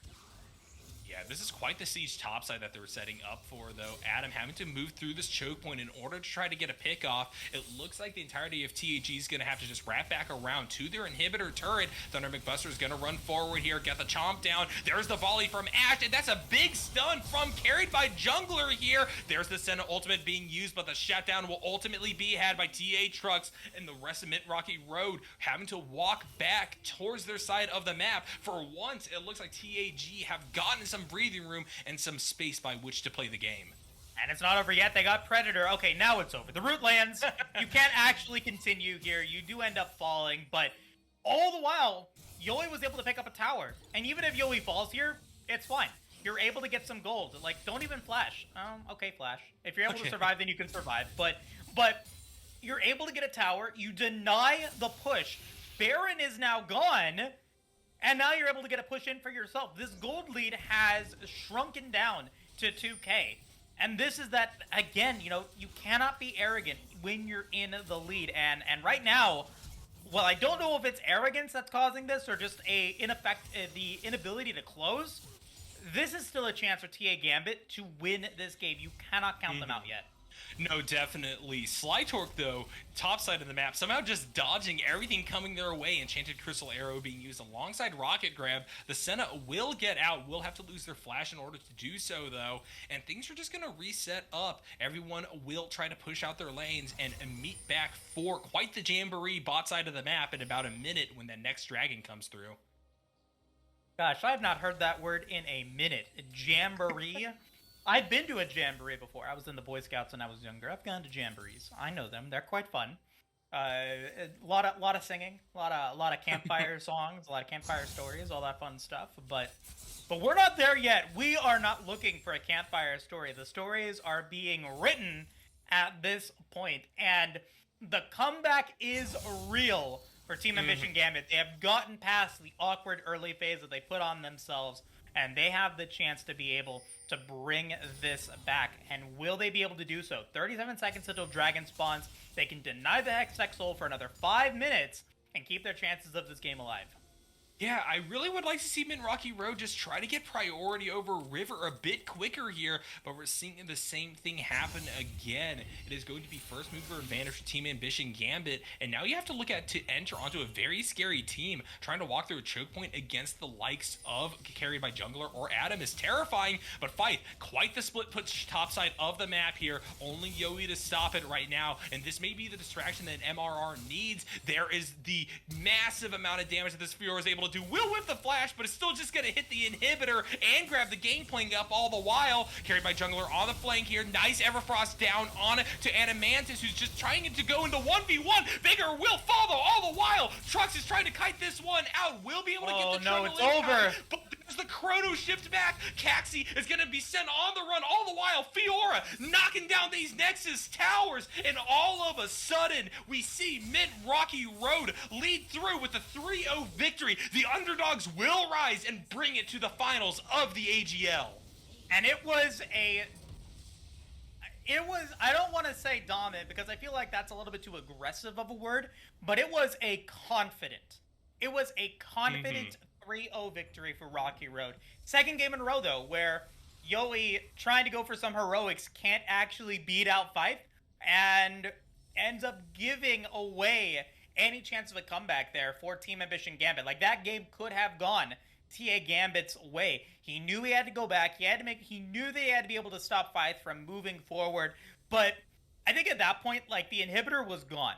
I think, like, I really want to go back into that play there between a 0-6 Gangplank, your only defense to stop a play at the Nexus, right? Like, you are the only defender. You are the only defender that's going to actually be able to keep your Nexus alive while the rest of your squad tries to stop this soul. You have to be there. Give up the inhibitor. Like, you don't have any defense there. You don't have any way to be able to go in. You're 0-6 with a Prowler's Claw Essence Reaver. Like, you're not going to beat a 3-item Fiora that has Death Dance and Ravenous Hydra. Like, move back. Don't try to be the hero for that inhibitor. Be the hero for your Nexus, which is way more important. So great plays there from Mint Rocky Road. They have well deserved their place in the grand finals and will now have the opportunity to win out in this series and in this tournament next week. But, you know, a solid season for TA Gambit, cut unfortunately short for them. Yeah, and what a narrative it has been here. I think that even after going up 2-0, Moose, we were really doubting the potential of Mint Rocky Road in this series. We thought that the comeback was definitely possible. Team Ambition Gambit have proven over and over again that they stand as one of the best teams here in the AGL. but the magic was just not in their favor tonight. Mint Rocky Road were just working fantastically as a team. They were grabbing the games by the horns, and in turn, they managed to bring this to a decisive victory here. As you said before, I'm not going to say dominating. I think that may be too aggressive a award, because I have to give my respects over to the individual players on Team Ambition Gambit. I think that they all did really well up until this last game. Had fantastic laning phases. There's just some kinks to work out here and there, and hopefully that can happen during this offseason. Yeah, and like you said, they can come back again for the summer split. The Aegis isn't going anywhere, so the chance for them to be able to come back and get some of the problems that were capitalized upon by Mint Rocky Road resolved is now definitely a good opportunity here and a chance for them to come through. So really looking to see if they are able to make that happen, and I'm excited. I'm excited to see how it plays out. I'm excited to see how grand finals next week are going to be played out with Rocky Road. I mean, stat-wise and game-wise, looking like they were the underdogs, but with the fact that they were able to take the 3-0 victory here against Team Ambition Gambit, they are looking like a team to beat. And whether or not it's Oasis Dream or Imperial Gaming that are the team that they're going to be going up against, it is going to be a very thrilling climactic finish to this season. Yeah, I cannot wait to ride out this season with you, Moose. This is going to be fantastic to watch and to commentate for. I really cannot wait for this finals. We don't have the victor on the other side of the bracket yet determined here, but whoever it will be, they're going to have to face the might of Mint Rocky Road, who have proven their worth here and continue to delve deeper on into this final set. Yeah, and I think that is going to be it for me. I want to shout out once again our producer Simulcrum, and I want to shout out the chat as well for being there for the entirety of this series. But I also want to thank our sponsors. That is going to be ProComps. If you want to be able to get better at drafting, if you want to get better at being able to get the best composition for your squad based on your talent, your skills, and your ranks, you can make it happen with ProComps. 25% off your order with the promo code AEGIS25. That is the promo code AEGIS25 to get 25% off your order. And so once again, thank you ProComps for being the official partner here of the AGL, and thank you Niarco for being here once again. It's been an exciting playoffs. We had a best of 5. We had 2 best of 5s, one going to game 5, now one going 3-0. It means that we are in for a treat no matter what happens next week, and I'm excited to be there with you. Yeah, for sure. Thank you so much for the shout outs here. Simulcrum does a fantastic job as always there on production, but it's always an honor to cast with you, Moose, and I cannot wait to bring it to finals here next week. Make sure you guys continue to tune in, and hey, we couldn't have done this without you.